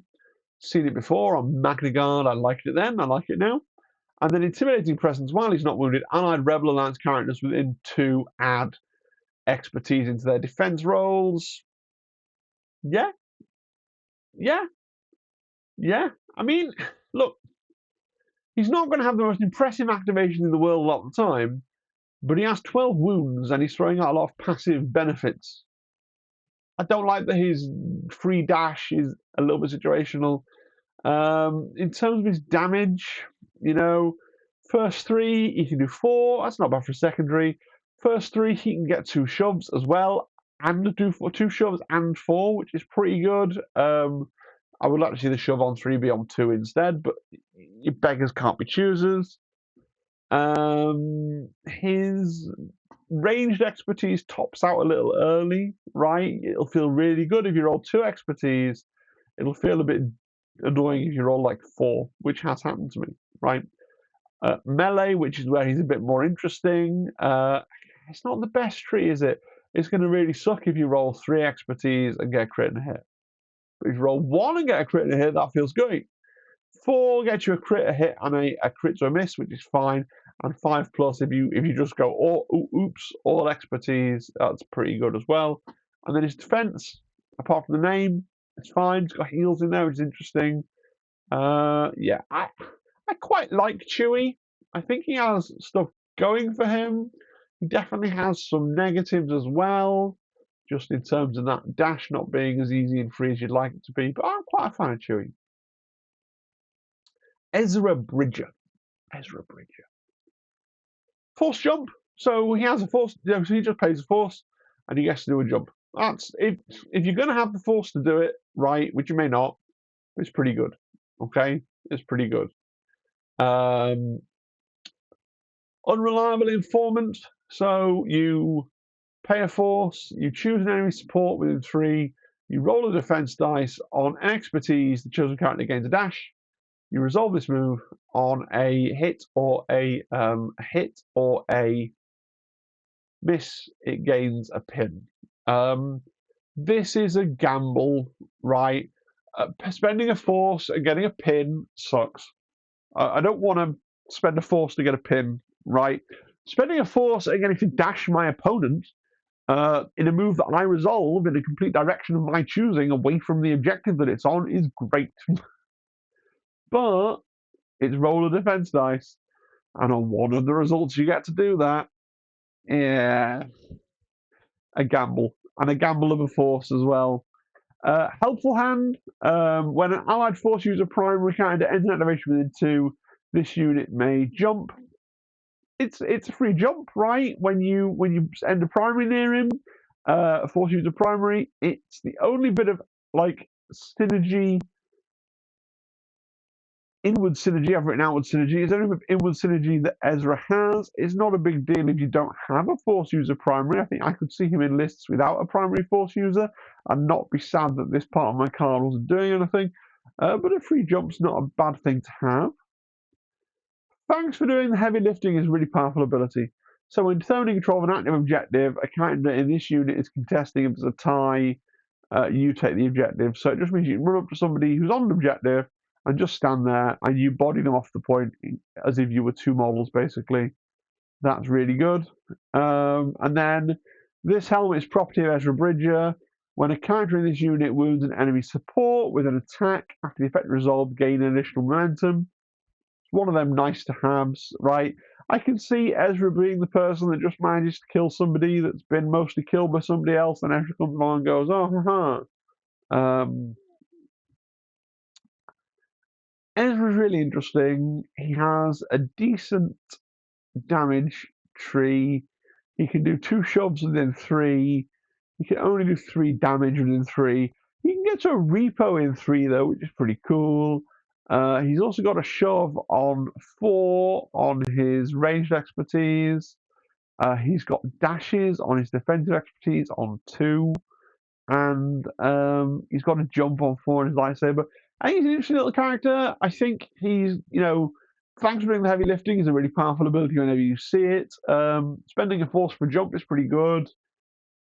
Where do I rank him in my kind of miniature ranking of the 4 cost support? He's pretty good, isn't he?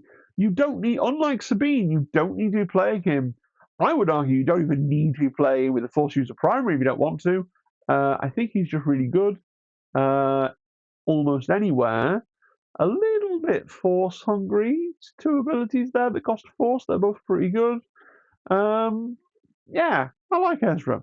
And like I say, that thanks for doing the heavy lifting is really powerful. Luke Skywalker Daring Hero. Luke Skywalker Daring Hero only costs 3. I really like Luke Skywalker Daring Hero, actually. So he has a tactic. I'm here to rescue you. A character in this unit or another allied spy, the chosen character may dash, may reposition. Obviously, you need to be building lists with spies, but like spy is a pretty common tag within the Rebel Alliance. You've got Luke Skywalker's a spy, Cassian Andor's a spy, Charming Lair is a spy, the Rebel Pathfinders are spies, R2-D2 and Lando are spies, Bush is a spy. There's a lot of spies. And then, of course, in his box, but not technically a Rebel, you've also got Han and Chewie in it for the money, who are spies. So, there's 3 Rebel boxes that contain, like, a lot of spies. And it's pretty reasonable that you can,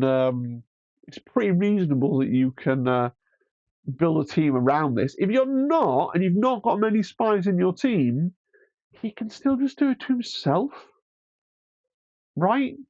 Activate, immediately reposition. Like, Luke can travel because he can reposition, and then he can do a full move, and then what's his next ability? It's grappling hook. It's defensive maneuvers, but you can use it to climb, right? So you pay a force, and you get to do a climb. You can use a climb in exactly the same way as a dash. Some people think you have to go up a level, you don't. And you gain a hunker. That's pretty good. He's the brain's sweetheart. Passive. When an allied Rebel Alliance character within 3 or an allied spy character within 3 makes a shoot as part of a combat action, if it has 1 or more hunkers, it can reroll up to 2 of its missed results.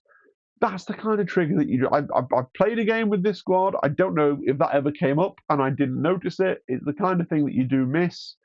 It's rerolling 2 misses is really powerful. You just got to make sure you got someone within 3 and they have a hunker.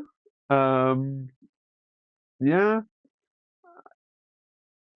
Is he? Now here's the thing. Is he an? It's not like it doesn't say another allied. So this is something I wasn't playing properly on Luke, right? Because when an allied Rebel Alliance character within 3 or an allied spy character within 3 makes a ranged attack as part of a combat action, does that mean that when Luke makes a combat action, if he has 1 or more hunkers, he can re-roll up to 2 of his misses? I think I didn't play that right. Man, Luke just keeps getting better and better. Yeah, sure, nice. And then he has, the uniform. He doesn't lose his hunkers when he becomes engaged, and can gain and have hunkers while he's engaged.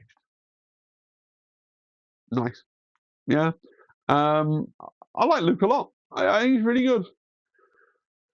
And then damage-wise, you can do 4. You can do 4 on 3, which is reasonable for a secondary. You've only got a shove. You've got 1 shove on 3, which is a bit sad for sure. Yes. But you got a second shove on 3 expertise, right? I think there's something broken in my brain because Luke Skywalker only costs 3, and at the moment I'm preferring him to most of the 4 costs that we've talked about.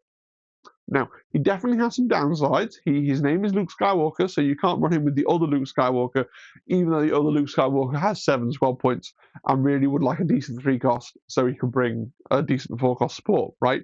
But you can't do it. And he does only have 7 wounds, which always feels like not a lot, right?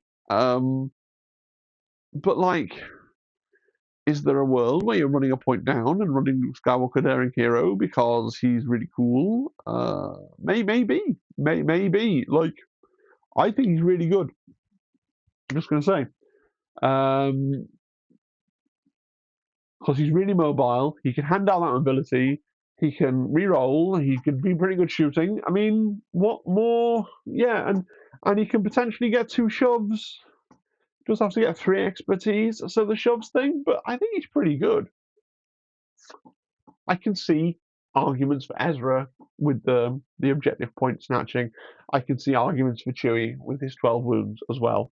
But certainly, if you're not contemplating playing a point under, and therefore you're looking at him and going, "Wow, he's a 3-cost," I feel like Luke Skywalker Daring Hero might be the best 3-cost secondary in Shatterpoint. Oh, cries in Bosk. Let me know in the chat, Team Luke or Team Bosk? Right? Bosk better win, because otherwise you let me down. But Luke's also really good. Let's look at Agent Callus, Inside Man. So we'll start with his bottom passive there, Uncertain Loyalties. So uncertain loyalties at the end of setup, choose one of the following. Loyal Servant, you have Galactic Empire, Spy and Trooper. Double Agent, you have Rebel Alliance, Scoundrel and Spectre. So we're going to concern ourselves with, and we're going to assume that you are double agent, because this is the Rebels faction rundown. When I get round to talking about the Galactic Empire, we could discuss Agent Callus for a second time from the point of view of the Imperials, okay? It is tragic and has no basis in logic or reason that Agent Callus loses the spy tag when he's a rebel. If he was a rebel spy, you could open up so much synergy with Leia, Andor, Luke, Hero Luke. Like, it'd be a fun thing, but you can't do it, right? You can be Rebel and Scoundrel and Spectre. Okay, fine. So, what else does he do? Well, he brings 9 wounds, which is more than the 7 that Fanboy Luke apparently brings. And he has all leaders be pursued, so he gets his free dash when he activates. It has to be towards an enemy character, but that's basically anywhere, isn't it? That's pretty good. Lovely, yeah. Prepared for any encounter. So for a force, he immediately makes focus action. Characters in this unit have Sharpshooter 2 and Impact 2 until the end of the turn. So you're getting 3 bonus dice for shooting or combating for an expertise. No, sorry, for a force. I think that's pretty good. And then Imperial Intelligence for another force. When an allied character is attacking or defending, this unit may use this ability during the modified dice roll step. The allied character may re-roll 1 dice for each tag it shares with this unit. Now, this is potentially nuts. So Agent Callus has, for our purposes, 3 tags: Rebel, Scoundrel, and Spectre. So the most you're going to get out of him is presumably his 3 re-rolls. Okay. If you're playing him in a Spectres list, everybody is going to get at least 2. Kanan and Ezra will get 3 because they share Scoundrel. You can kind of cheese it a little bit though. Let's say you're playing him with Lando Calrissian, which has got to be my favorite.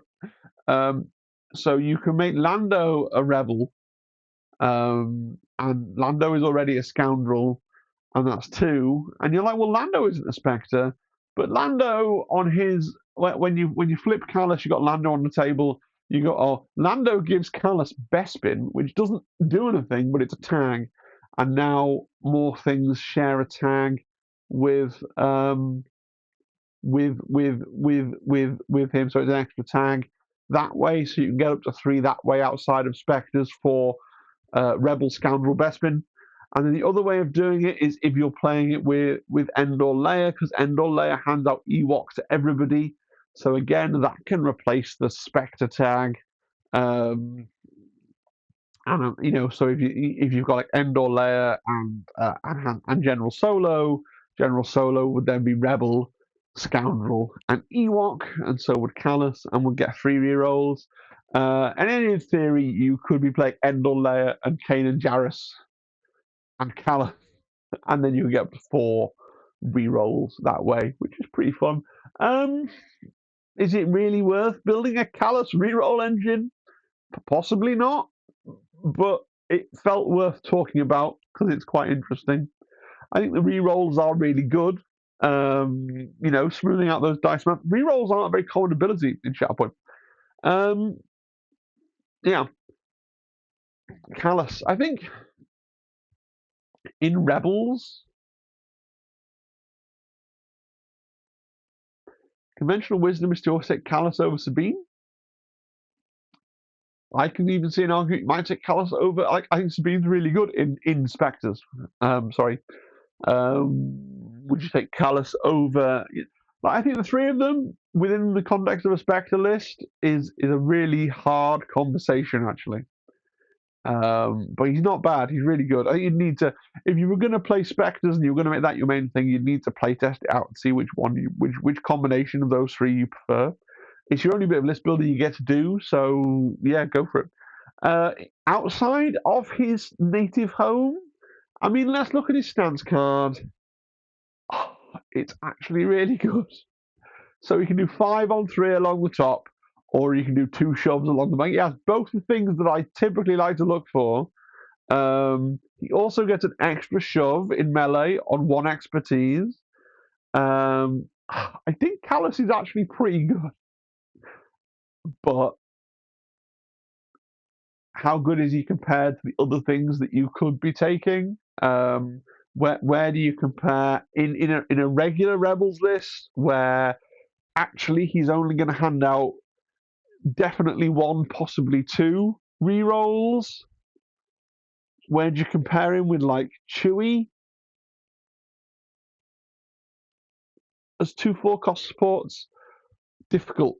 I think he's got a decent package of abilities though.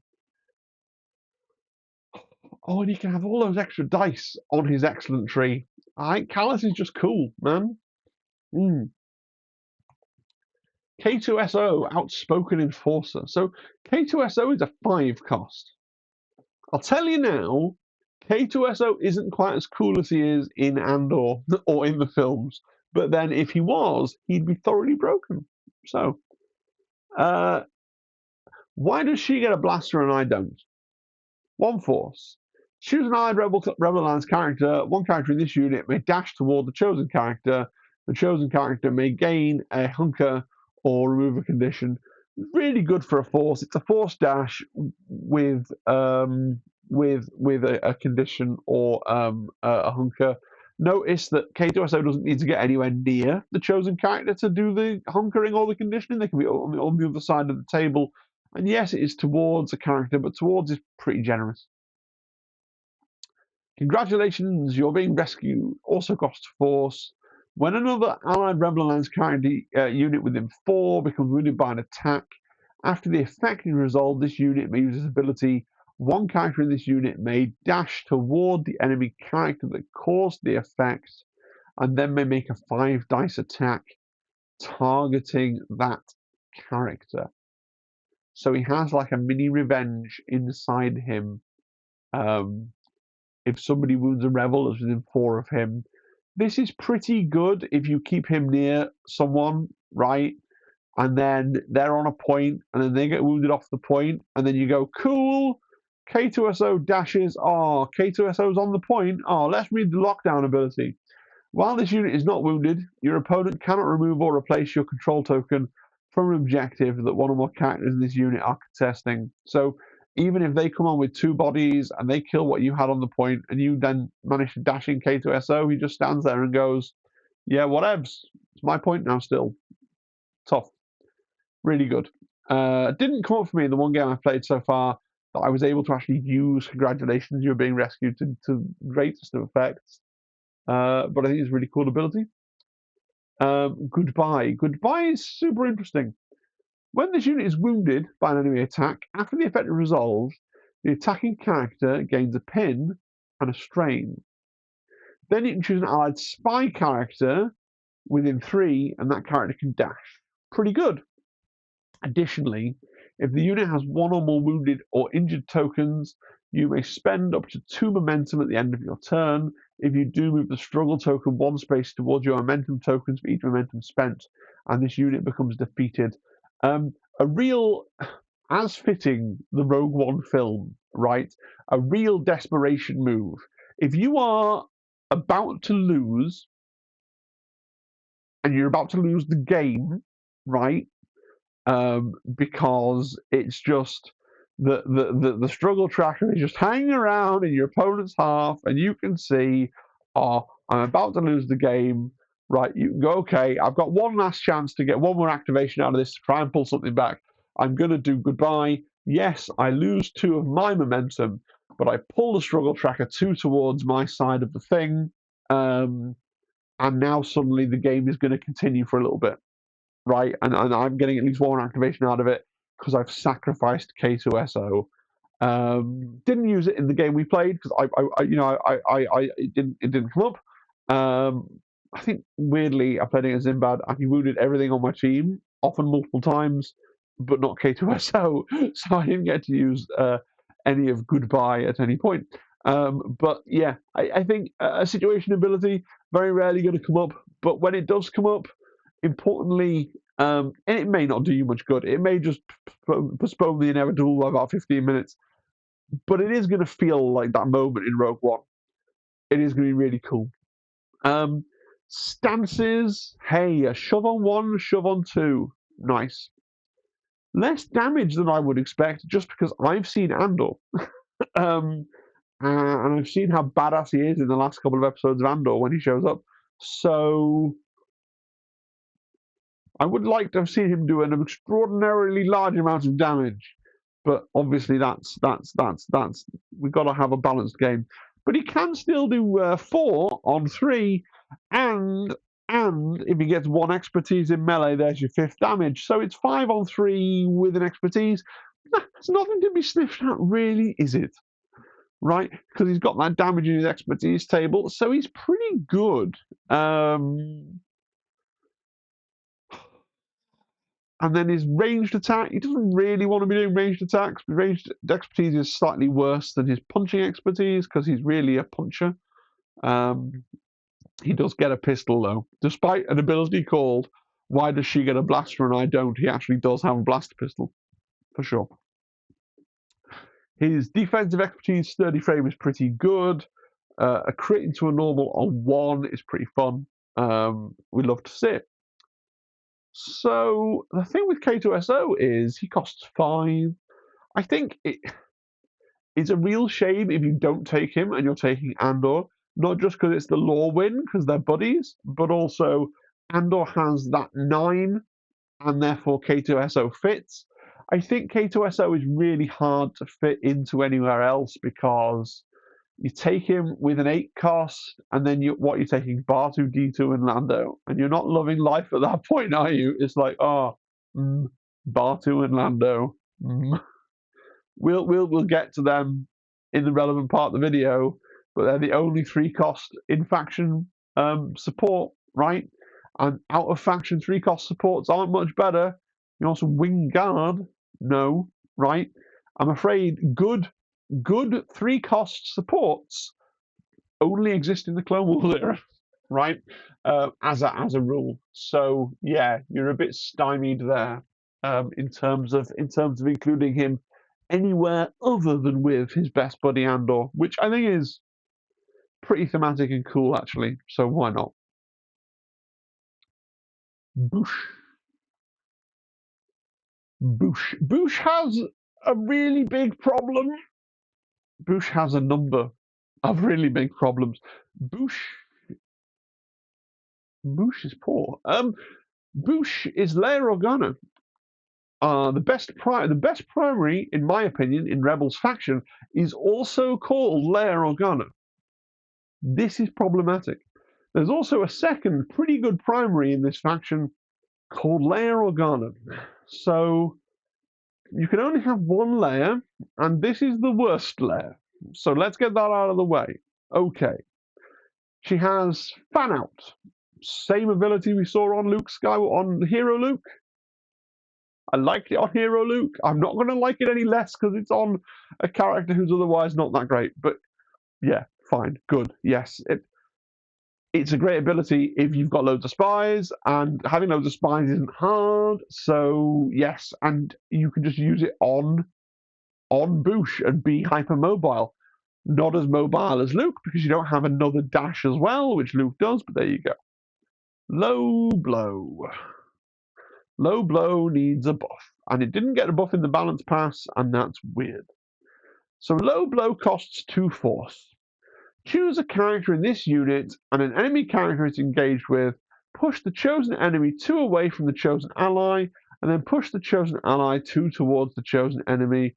After all moves are resolved, you can make a focus action.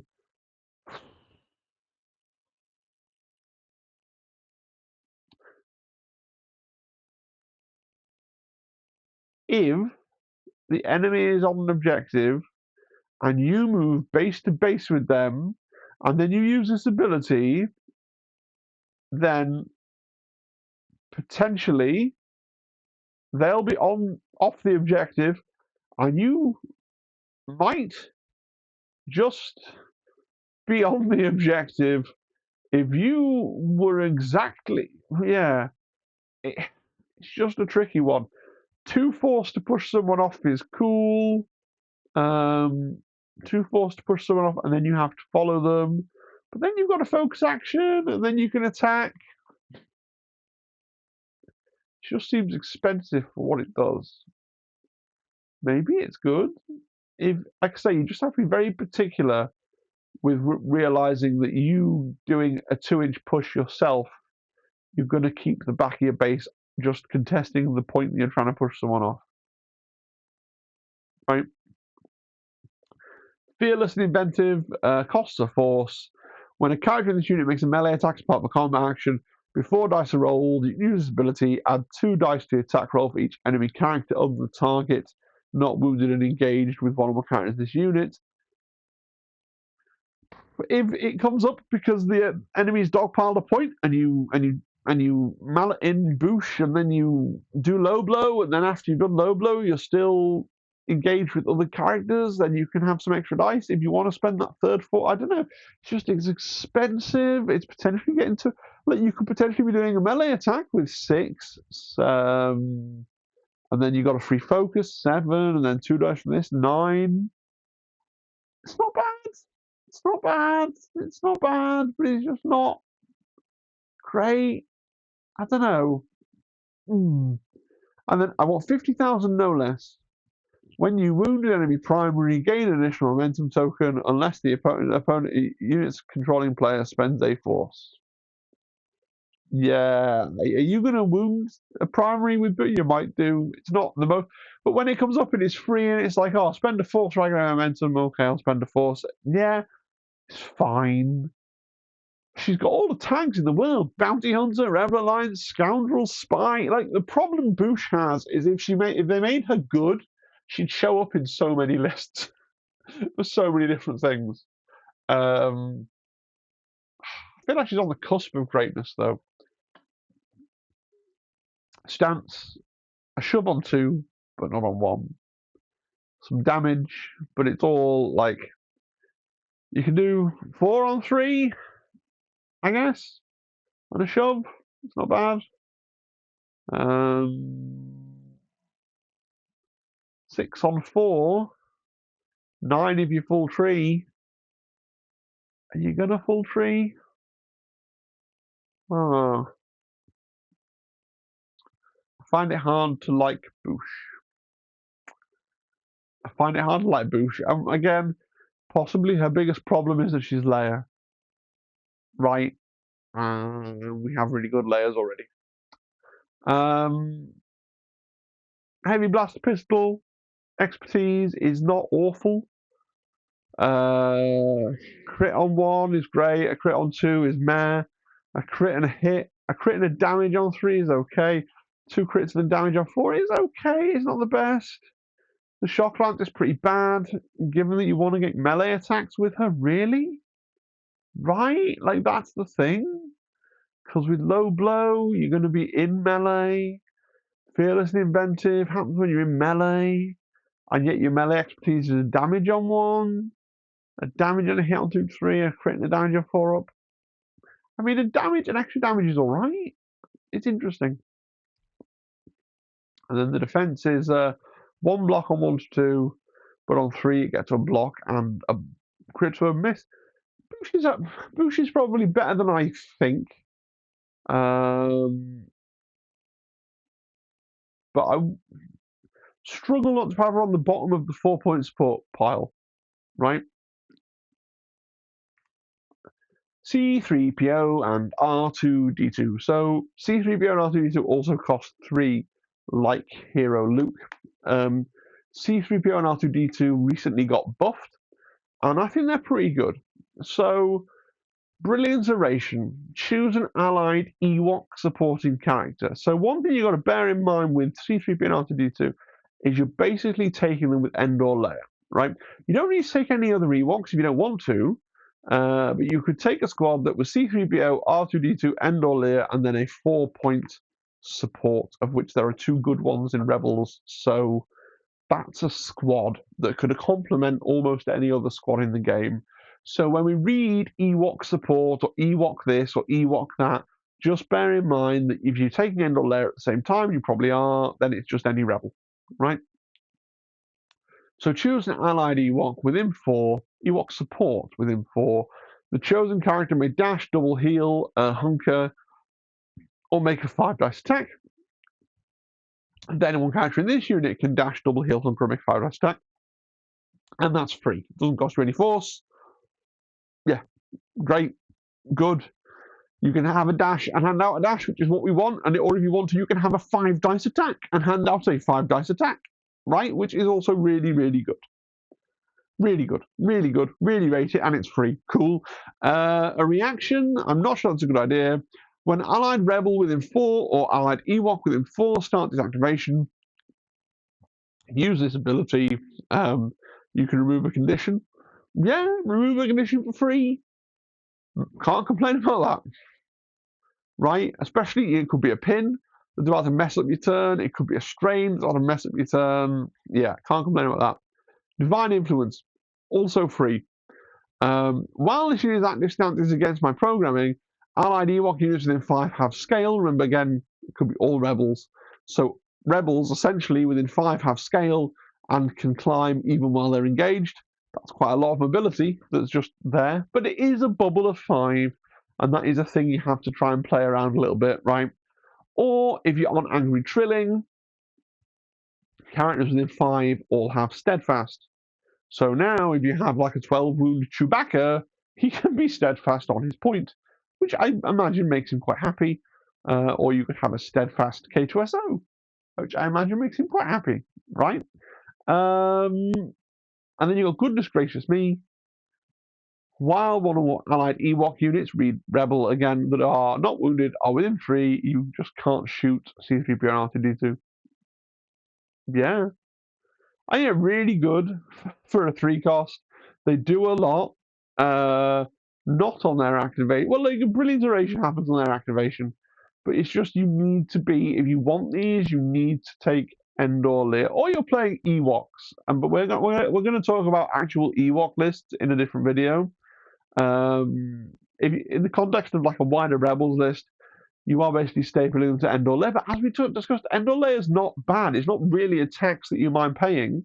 The fact that these only cost 3 means that she only brings 7, but you can still bring a 4-cost support, and she hands out Expose, right? And she hands out a dash, or a full move, and she's not really a tax. I think it's a good shout.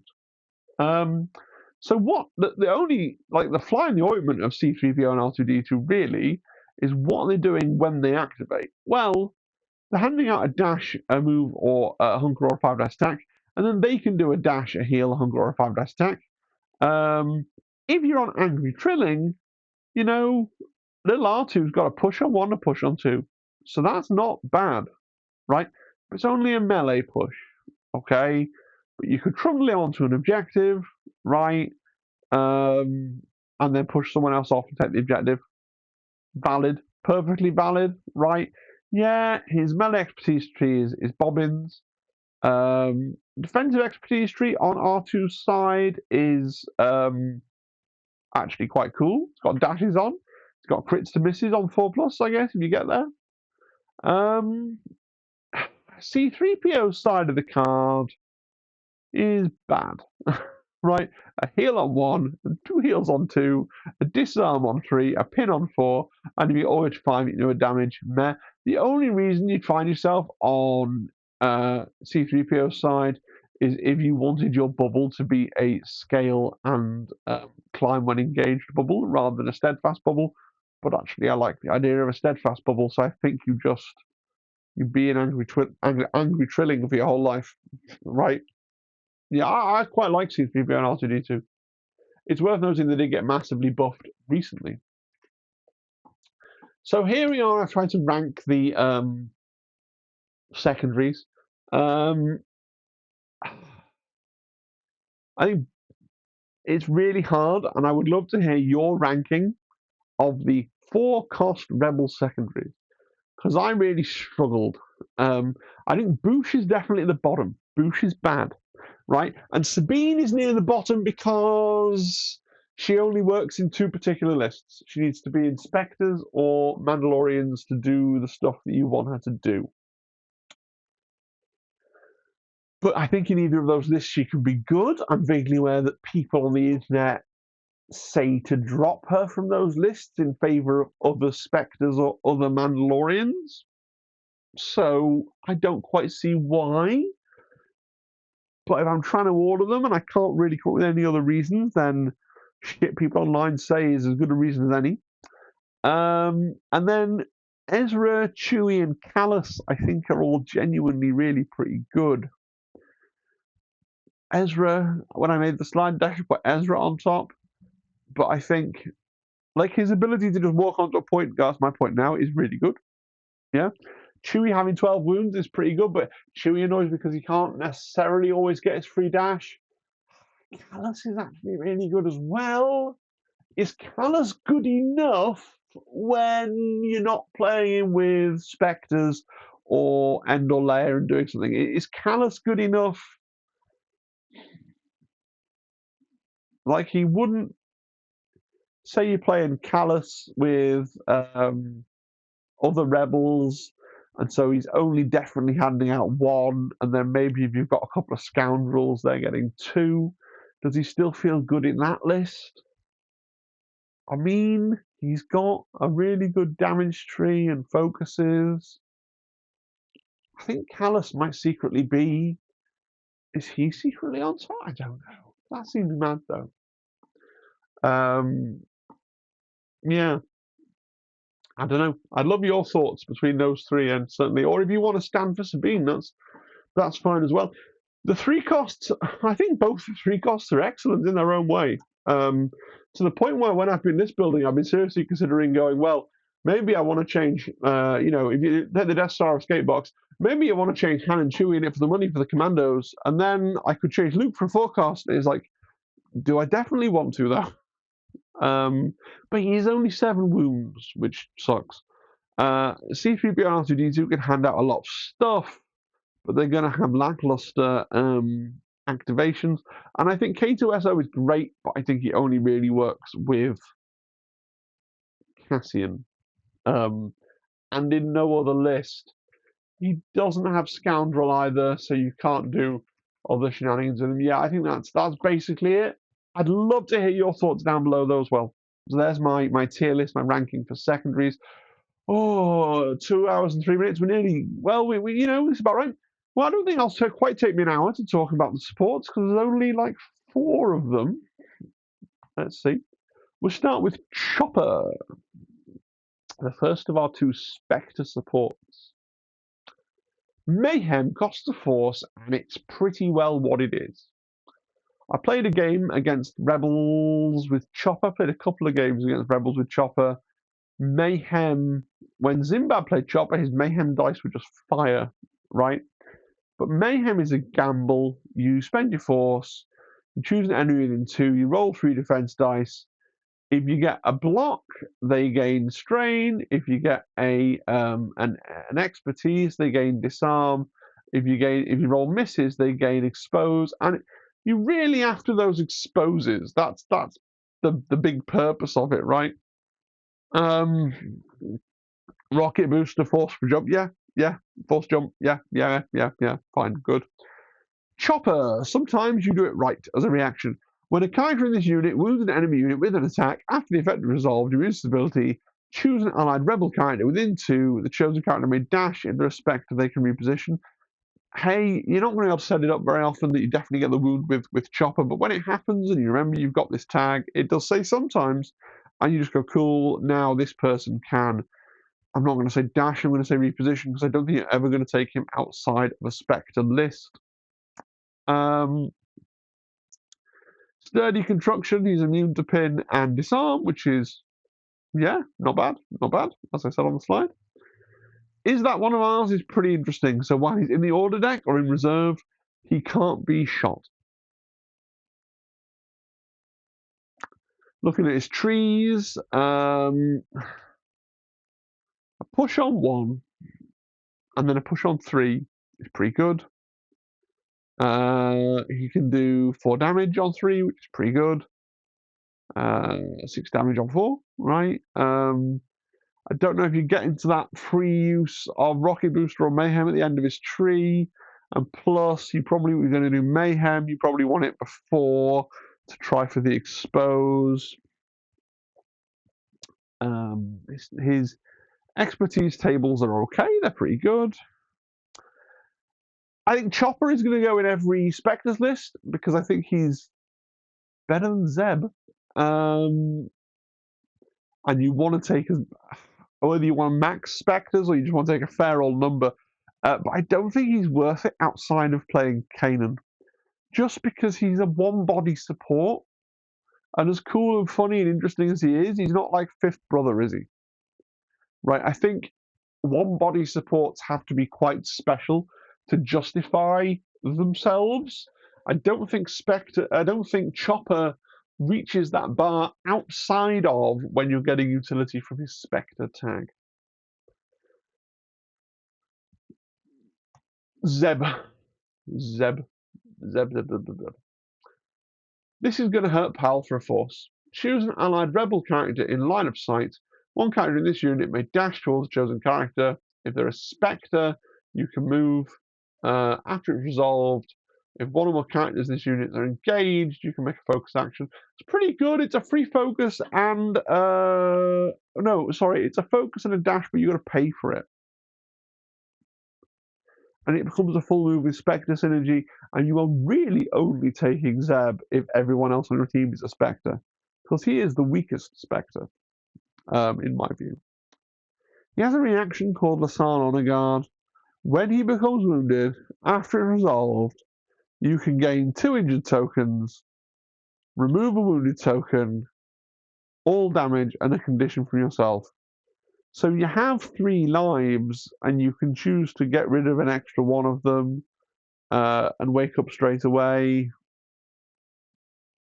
He does have more life than you'd expect him to have. It's fine, I suppose. It's just that I'm not used to, like, Zeb's card is covered in downsides, and I'm not used to that in this game. Generally, everything on your card is good, and it's just how good it is compared to other things. Helmets on fists. It's just something about the feel of the helmets on my fists. Cost you a force. After a character in this unit makes an attack as part of a combat action, this unit may use this ability. One character in this unit may make a 5 dice attack, targeting a character in the same enemy unit. Yeah. A second 5 dice attack for a 4 for 1 force? Fine. Go, Zeb, go. Sure. But then he has a downside. When he has 1 or 100 tokens, you can't reserve him, which is a big downside. I don't think Zeb's good enough to carry off a downside. Like, yeah, but what are you saying, Phil? He can attack again for a force. He can do a 5 dice attack. Yes.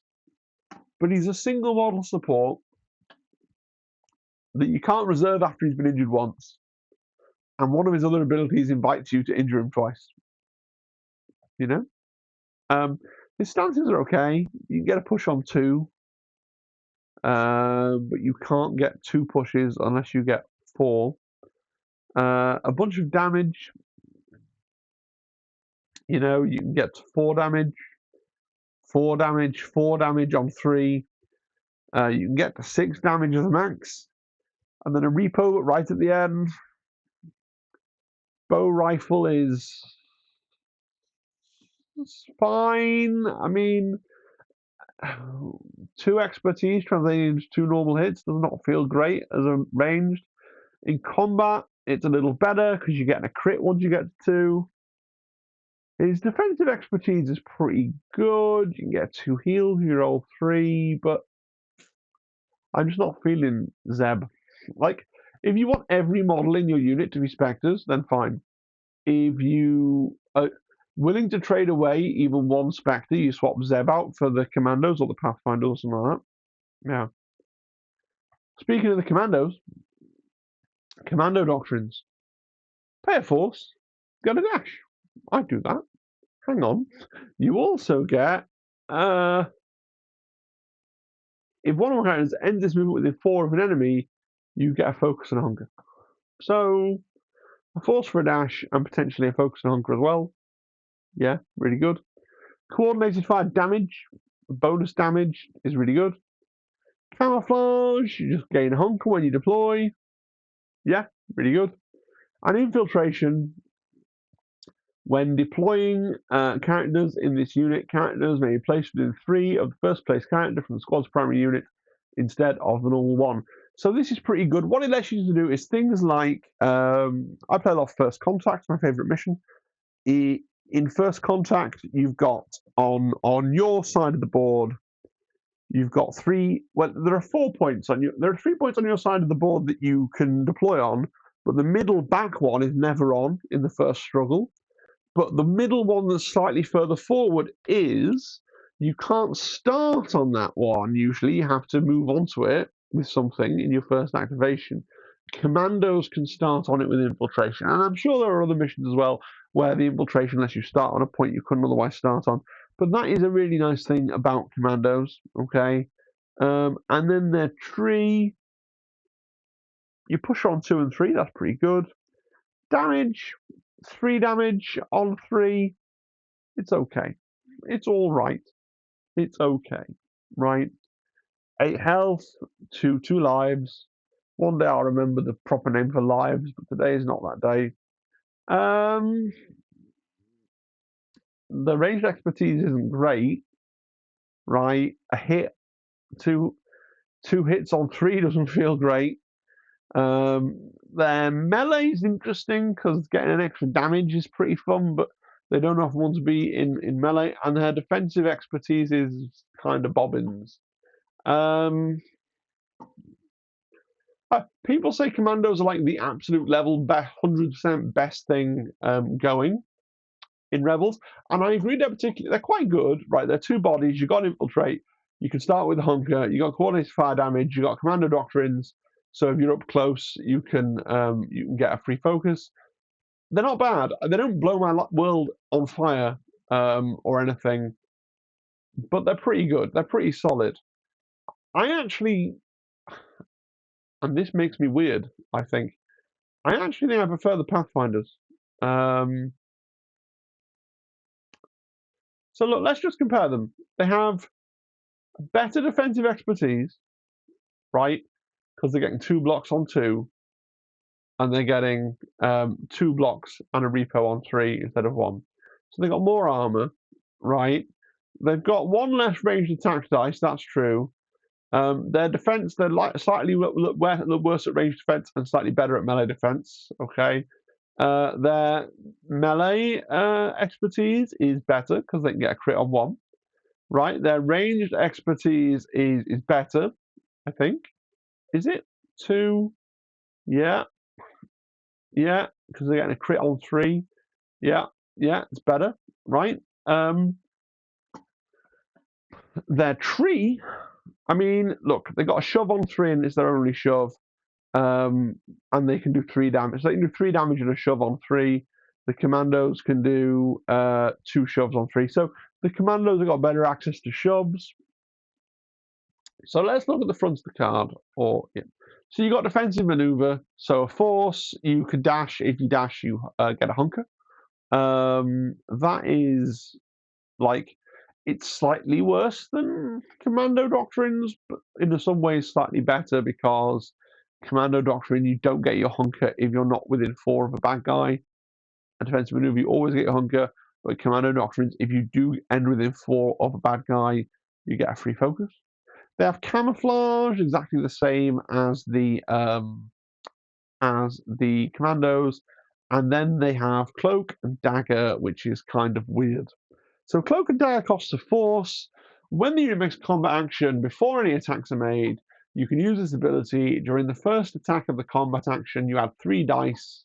Before the modified dice roll step, if the target's a primary, add damage for each crit. If the attack is resolved, then the combat action ends. So this is interesting.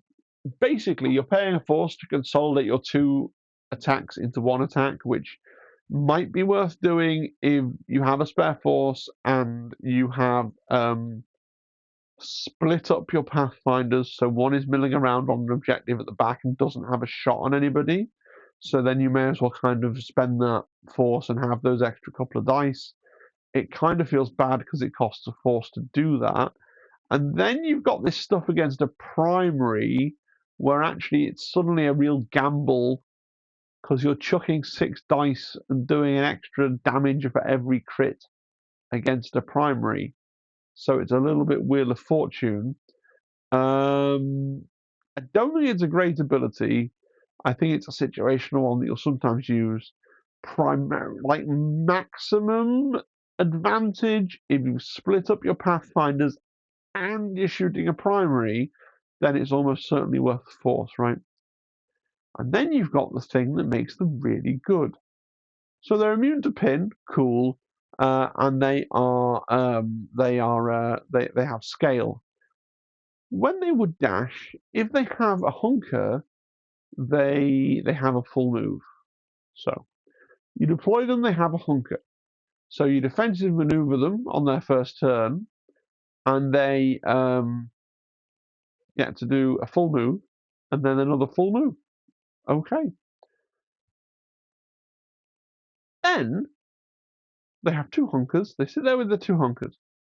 And then, whenever you activate somebody like Cassian or Lev or Han, and they pass out a dash, you can choose to pass it out to the Pathfinders.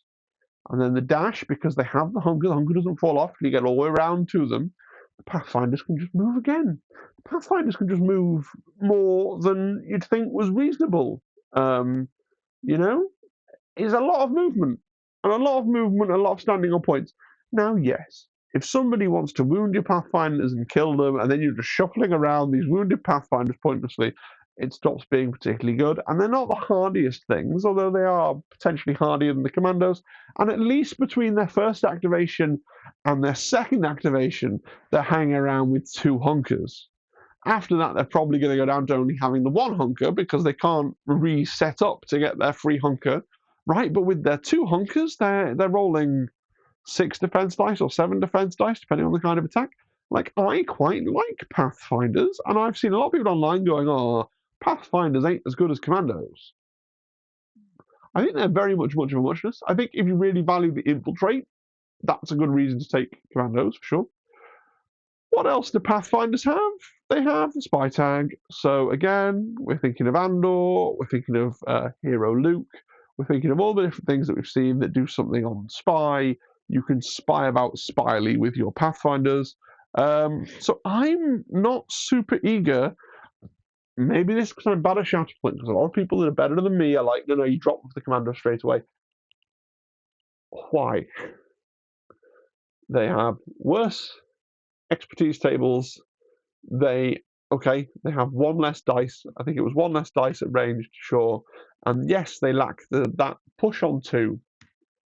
Sure, I can see all that. But they gain quite a lot. They lack infiltrate. How much are you getting out of infiltrate? You might get a lot out of it. On the other hand, you might just give your opponents to shoot at. Interesting. I'd love your thoughts on the Pathfinders versus Commandos thing. Right, Lando, an R2-D2 inside job, or occasionally termed Bar 2. Bar 2 is the only 3-cost rebel thing. Support, right? And therefore, he kind of shows up in lists. If you're trying to use Luke Skywalker, then you're taking Bar 2, because you're taking a 4-cost secondary, which might be Boosh, it might be someone else, and then Bar 2, because you could take C3PO, you could run a Luke list where it was Luke and Endor Leia, and then you take C3PO, but then Endor Leia's also a 7 cost, so then what's she doing with her life? You're still not escaping Bar 2, right? You could take C3PO and not Endor Leia, and then just not get much use out of his abilities, I guess. Bar 2. Bar 2 exists so that Luke Skywalker can exist at this point in time, right? Bar 2 has some interesting tags. He has Scoundrel and Spy, which is pretty sweet, right? So synergies with things, sure. He can dash for a force, nice, with the possibility to level it up to full move. If there are no enemy characters within 3, it's not a bad ability. Element of surprise. When this unit makes a combat action, before the dice are rolled, it may use this ability. Characters in this unit add 2 dice to each attack roll made as part of the combat action. After the attack is resolved, if the attack roll contains 2 or more miss results, you gain expose. So I'm paying a force for 2 dice with a chance to expose myself. That feels a bit grim, right? Forward planning as a reaction when allied primary within 4 or allied secondary within 4 starts activation. This unit uses the ability of the activated unit to remove a condition. Yeah, that's fine and nice. And then clever disguise. While this unit's order card is in the order deck or in reserve, characters in this unit cannot be targeted with ranged attacks. Yeah, that's fine. And the standard tree is like, you can have a push on 2. That's cool. You can do 4 damage on 3. That's not bad. A fairly decent defensive expertise tree, I suppose. Lando and Bar 2 is bad, but he's the only 3 cost in Rebels. And you got Scoundrel, you got Spy, you cost 3. He's going to find a place in some lists where he's just sort of there, right? Wishing that you had high quality 3 cost supports like in the Clone Wars era, right? These are not ARF troopers or Magna Guards. Good. Sports ranked. I've put the Commandos on top of the Pathfinders when I made the slide, but having now read the thing back, I think I'd put the Pathfinders on top of the Commandos. But basically, it's Pathfinders and Commandos in some order, and then the one card, the one model of supports underneath them. Chopper's probably better than Zeb. I don't rate either of them outside respect list. I think you'd never take them. I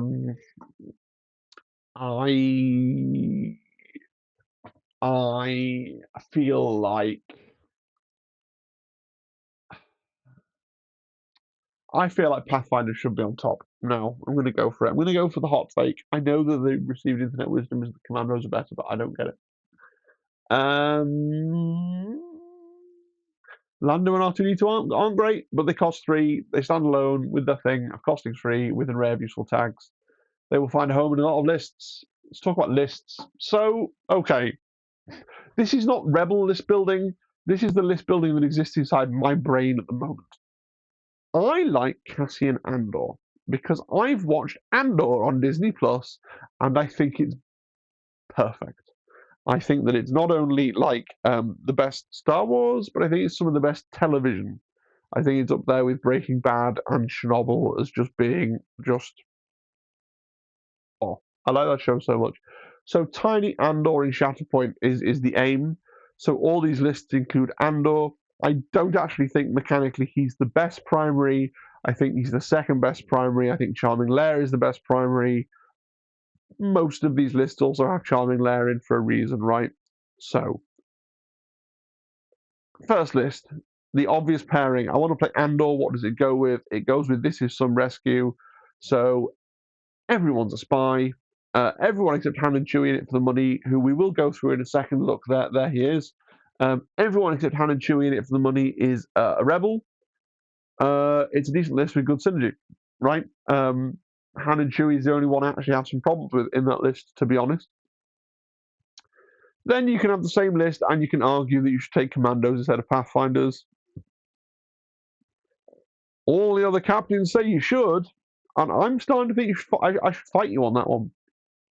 Internet, I like the Pathfinders. Then we've got list number 3. So like I said, and I'll go through exactly why in a minute when we review the card, there's part of me that feels like Han and Chewie in it for the money is the weak point in that Andor layer list. So if you drop them because they cost a lot of force and they're not natively rebel, and then you stick in the rebel commandos instead, they are natively rebel, so now they can be moved by Andor and by Leia, and K2SO's trigger can go off on them and all these things. And then it's like, okay, now you can have a 4 cost instead of Luke. Look, you could run a point down and play with Luke and not hate it, right? 4 cost, I've put Chewie in there because I'd have, if I bought the box, or I bought Han's box to get Commandos, I'd have Chewie as well. I don't think Chewie's bad. I think that could be Ezra. I think that could be Callus, and you'd not hate it. It's a real shame that Callus can't be a rebel and a spy, but I don't think you'd hate having Callus in there. I don't think you'd hate having Ezra in there, even though there's no other Force user. But Chewie is also good. And let me know. Look, the 2 most contentious things that I think I've said in this whole video that I really want your feedback on: Pathfinders versus Commandos, Ezra, Chewie, Callus. Okay, so then that's the end of that evolution. Now we try and do something a bit clever. So I've introduced a character here called Lobot. And what Lobot does is he buffs scoundrels. And most importantly, he lets scoundrels get a free focus. And you've seen that Cassian Andor has, when you Shatterpoint, you have Sharpshooter turn impact 2, and it sucks because I very rarely find I find myself wanting to focus. So there's that that possibility there as something that you could do. Cassian's a scoundrel. You have to take Lando and R2. They're not very good, but they are both scoundrels and spies, so you are getting a lot of synergy in this idea. I don't know that it has legs. We'll discuss it more. We're going to review Lobot as well. Look, there he is. Right. I don't know that it has legs, but it's an idea I thought about. Then, of course, there's that list, but with the Commandos and the Pathfinders. And then these last 2 are the slightly weird ones. And then I was like, well, if I've bought Lando's box, you could take Lando. Now, this involves dropping K2SO, which is sad because K2SO and Andor are cool and they're cool together and they're bros. You could take Lando. Lando makes all the scoundrels rebels. So then you've got Han and Chewie in it for the money as rebel spies natively. You've got Bosk. I'm not going to review Bosk again. Bosk's amazing. Bosk's cool people. You've got Bosk. Bosk costs 3. Bosk cool. You have Rebel Bosk. Lando can hand his conditions to Bosk. Lando tries to solve some of the fact that, the problem with that list is you've got 4 Force, right? But Lando can refresh 2 Force by shuffling back into the deck and doing his thing, getting his conditions, giving them to Bosk. Is that a thing? That's probably too many units spent building a stupid engine, right? When actually, you know what you'd rather have than Lando and Bosk? You'd rather have Princess Leia and Hero Luke, right? That's probably going to do more for you, but it was a thought, an idea, a plan to build something that would do something. And then that lets you have Lobot as a rebel, and also he buffs scoundrels. And then you've got Andor as a scoundrel, Cassian is a scoundrel, Bosk is a scoundrel, Han and Chewie in it for the money are scoundrels. Pathfinders are spies. They're not scoundrels, but they are spies. They're getting the spy stuff that Andor's doing to them. I think that might be a list. But am I just overthinking things? Like, maybe I am. And then the last one is the one that I came up with after doing all of the balance reviews, where they've massively buffed 3PO and R2D2.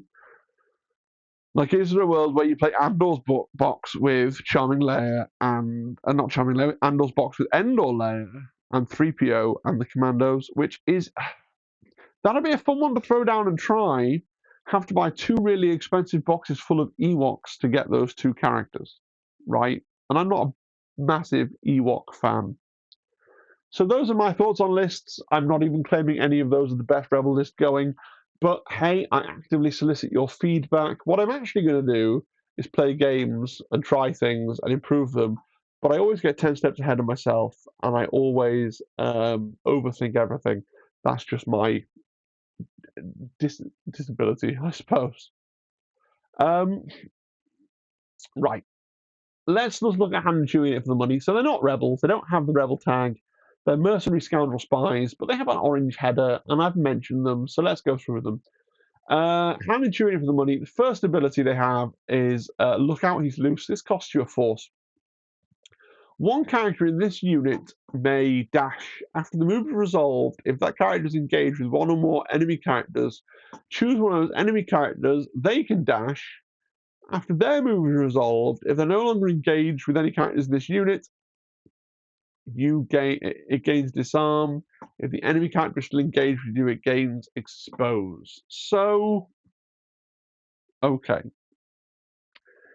If you are where this is great is if you are positioned dead on the point with Han or Chewie, and someone comes into you and attacks you, and you survive on your 10 health, right?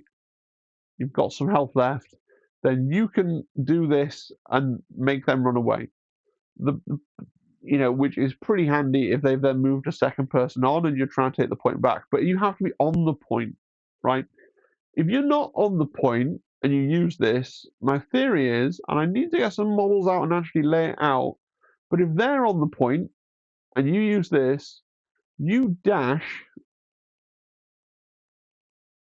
into base to base with them, they're on the point. They can then happily dash away and eat the disarm, and then they'll still be on the point, right? They won't be engaged with you, but they'll still be on the point, and therefore they'll have to have the disarm rather than the expose, right? And then you'll be stuck shooting them rather than punching them, right? So it's okay, but I think it's a bit overwrought. Boring conversation anyway is really good. Spend a force as a reaction. When you make a combat action, after you've done all the combat, you can spend a force and you reposition. Awesome. I expect to be well paid. Payday by another name. You reveal an order card. The unit uses its ability. If it does, the unit gains a tag of your choice until the end of the turn. So this lets you pay a force to buy in rebels so that they can benefit from other synergies in your list. Kind of annoying that you have to do that and pay a force for it, right? Especially in my list with Andor and Charming Leia, just because force is quite tight. And they want force to do stuff on their turn. They've got 3 abilities that all require the use of force. And then you've got, we're all fine here now, thank you. If you wound somebody, then you can heal and refresh a force, which is nice. But, it's like a pseudo identity. It's cool, but you have to be the one to do the wound. Tree-wise, you've got to push on 1 or 2, that's fine. And you've got decent damage potential. Do 5 damage if you full tree it. Right? It's not unreasonable. It's okay. It's okay. You can do double pushes on 4. It's all right. 7 dice, 4 dice, 5 dice. So for melee and melee and range there, so that's okay. And their expertise tables are, yeah, you're not mad about 2 hits for 1 expertise, and then going up to a crit and 2 hits for 2, 3. Yeah, that's not bad. And Brawlers is also similarly not bad. Smuggler Swagger is really poor, right? Like, oh, I rolled 3 expertise. Cool, you get 1 block. It's not that much swagger, is it, Mr. Solo? But what are you going to do? I suppose you do have 10 wounds, and that's how they balance it. Let's just briefly look at Lobot. I've only been talking for, oh, I've hidden the timer. Wow. 2.5 hours. Let's see if we can make it 3. Hey, Lobot. So not a rebel, not really anything to do with rebels, other than he comes in the box with Lando, who can be a rebel. But I brought him up in my list discussion because I've been thinking about him around and in the context of specifically Cassian Andor, who's a scoundrel. But a lot of this also applies to Chewie, well-known scoundrel, Han Solo, well-known scoundrel, right? So he has his tactic, detain. You can choose a scoundrel, you can dash the scoundrel, and then an enemy character in 3 of that character can get pinned or disarmed. That's not bad. He's handing out a dash, which we'd like to see, and you can also hand out a pin and disarm potentially. That's pretty good. Security network, it does cost a force. Choose an allied scoundrel secondary or scoundrel support. The chosen character can dash their make a 5 dice attack, targeting an enemy character that's contesting an active objective. So this is really nice if you've got a scoundrel support like Han and Chewie, right? What did I have in my lists? He said, going back to here. So in the Lobot list with Han and Chewie as a scoundrel support, or Bosk as a scoundrel secondary, it's not bad. In the list where the only scoundrel secondary or support is Bartu, not thrilled. Not thrilled.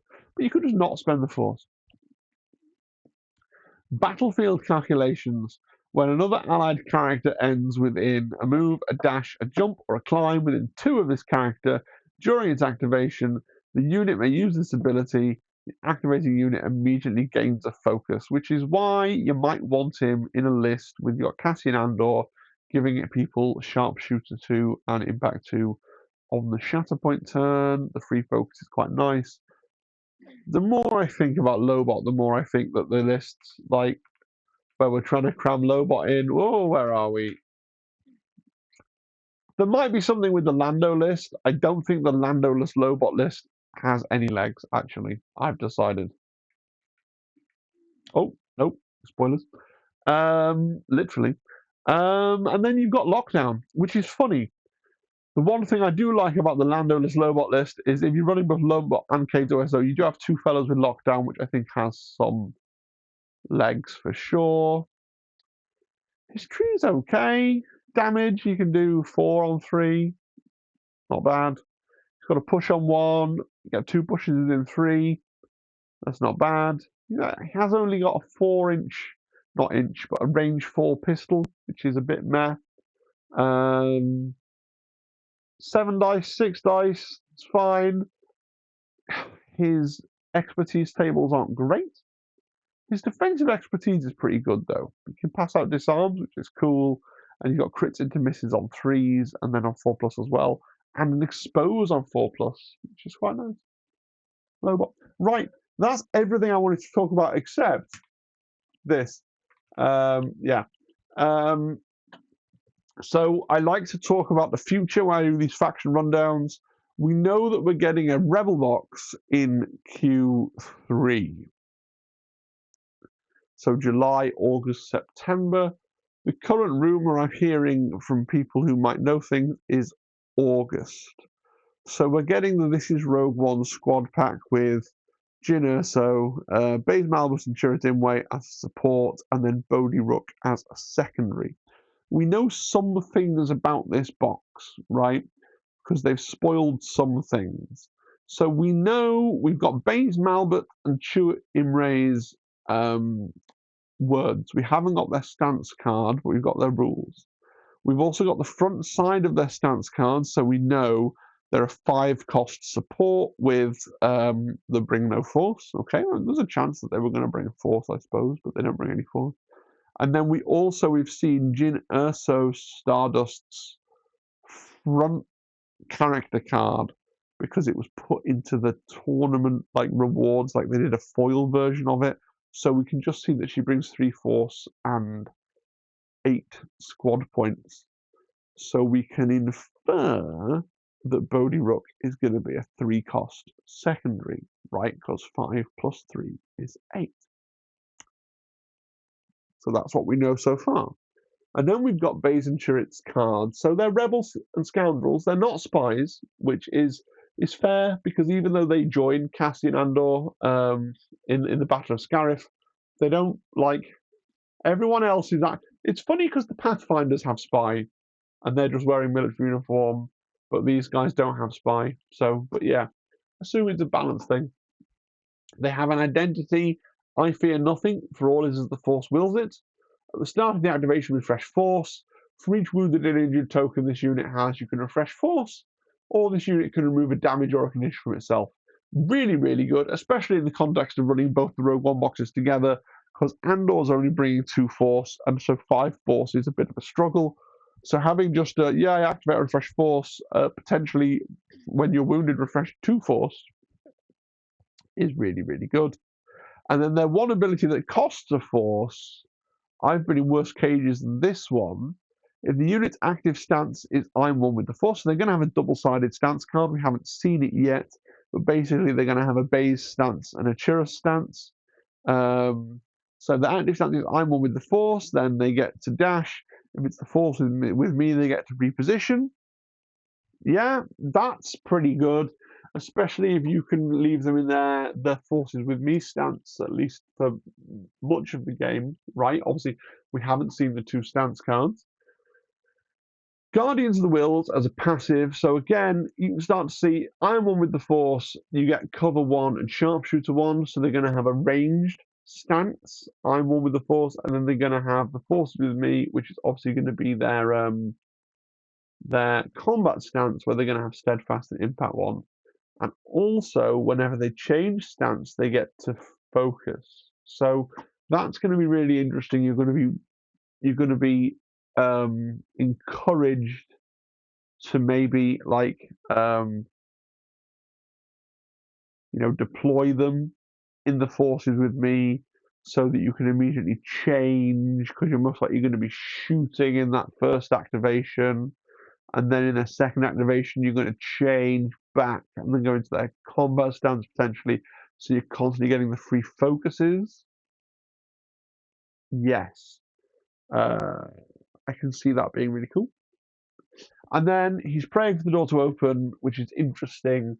When determining control of an active objective that all characters in the unit contest, if there's a tie, you may spend a Force. If you do, remove an opponent's control token from the objective. Then, if you spend a Force and didn't remove a control token, gain a momentum. So basically, if you have both of these on an objective, and your opponent also has exactly 2 characters on the objective, you can spend a Force. If you spend a Force, you can remove an opponent's control token from the objective, and then it will be tied, so nobody will have the objective. Or, if your opponent's control token is not there, you effectively spend a Force and just get momentum. That's quite cool. Final thoughts. Wow. 2 hours and 43 minutes. Rebels are a really interesting faction. They have a good number of really great primaries and a good number of great secondaries, but their supports are a bit lackluster. I would love your thoughts. I'm sure you've been furiously typing them as I've been going along, because some of you love to do that with any of my rankings. But if not, just go back, scan through the video, look at the ranking slides, and put your thoughts in now. Do you have any favored Rebel-centric lists that you want to share? Don't worry, the Ewoks are going to come in their own video. That's on the way. Don't worry about that. Do subscribe, comment, like, etc., and consider in the Discord, especially if you're a Shatterpoint guy. My channel is not a Shatterpoint channel or a Kill Team channel or any of these things. I guess it's a skirmish game channel because I vastly prefer skirmish games. I do hobby product reviews. I do all kinds of other things. It just so happens at the moment I'm on a Shatterpoint kick as my interests wax and wane and wax and wane. But there will be more Shatterpoint content in the future. It may wax and wane again. But if you subscribe, you will get notifications, and then you'll be able to view the videos that are of interest to you. And if you're on the Discord and say things like, "I'm really loving the Shatterpoint content," that would encourage more Shatterpoint content to come out because it's not the best viewed compared to Games Workshop related stuff, unfortunately. Right, I am losing the will to live, speak, see any of these things, and I want to go to bed in about half an hour anyway, so I'll stop the video there. Thanks everybody. I hope you enjoy it. These longer videos, they are a labour. This has taken about 3 or 4 evenings of my life to sort out. So if you have enjoyed it, even if you have no other comments about the relative power levels of units, I mean, I would love a really detailed comment about everything, your opinions are my opinions of your opinions. But if you just say, "Oh, thanks, I enjoyed that," that really does mean a lot. All right. On that note, I'll say thanks everybody. Bye bye. Bye bye. Bye bye. Bye bye. Bye bye. Bye bye. Bye bye. Bye bye. Bye bye. Bye. Underscore.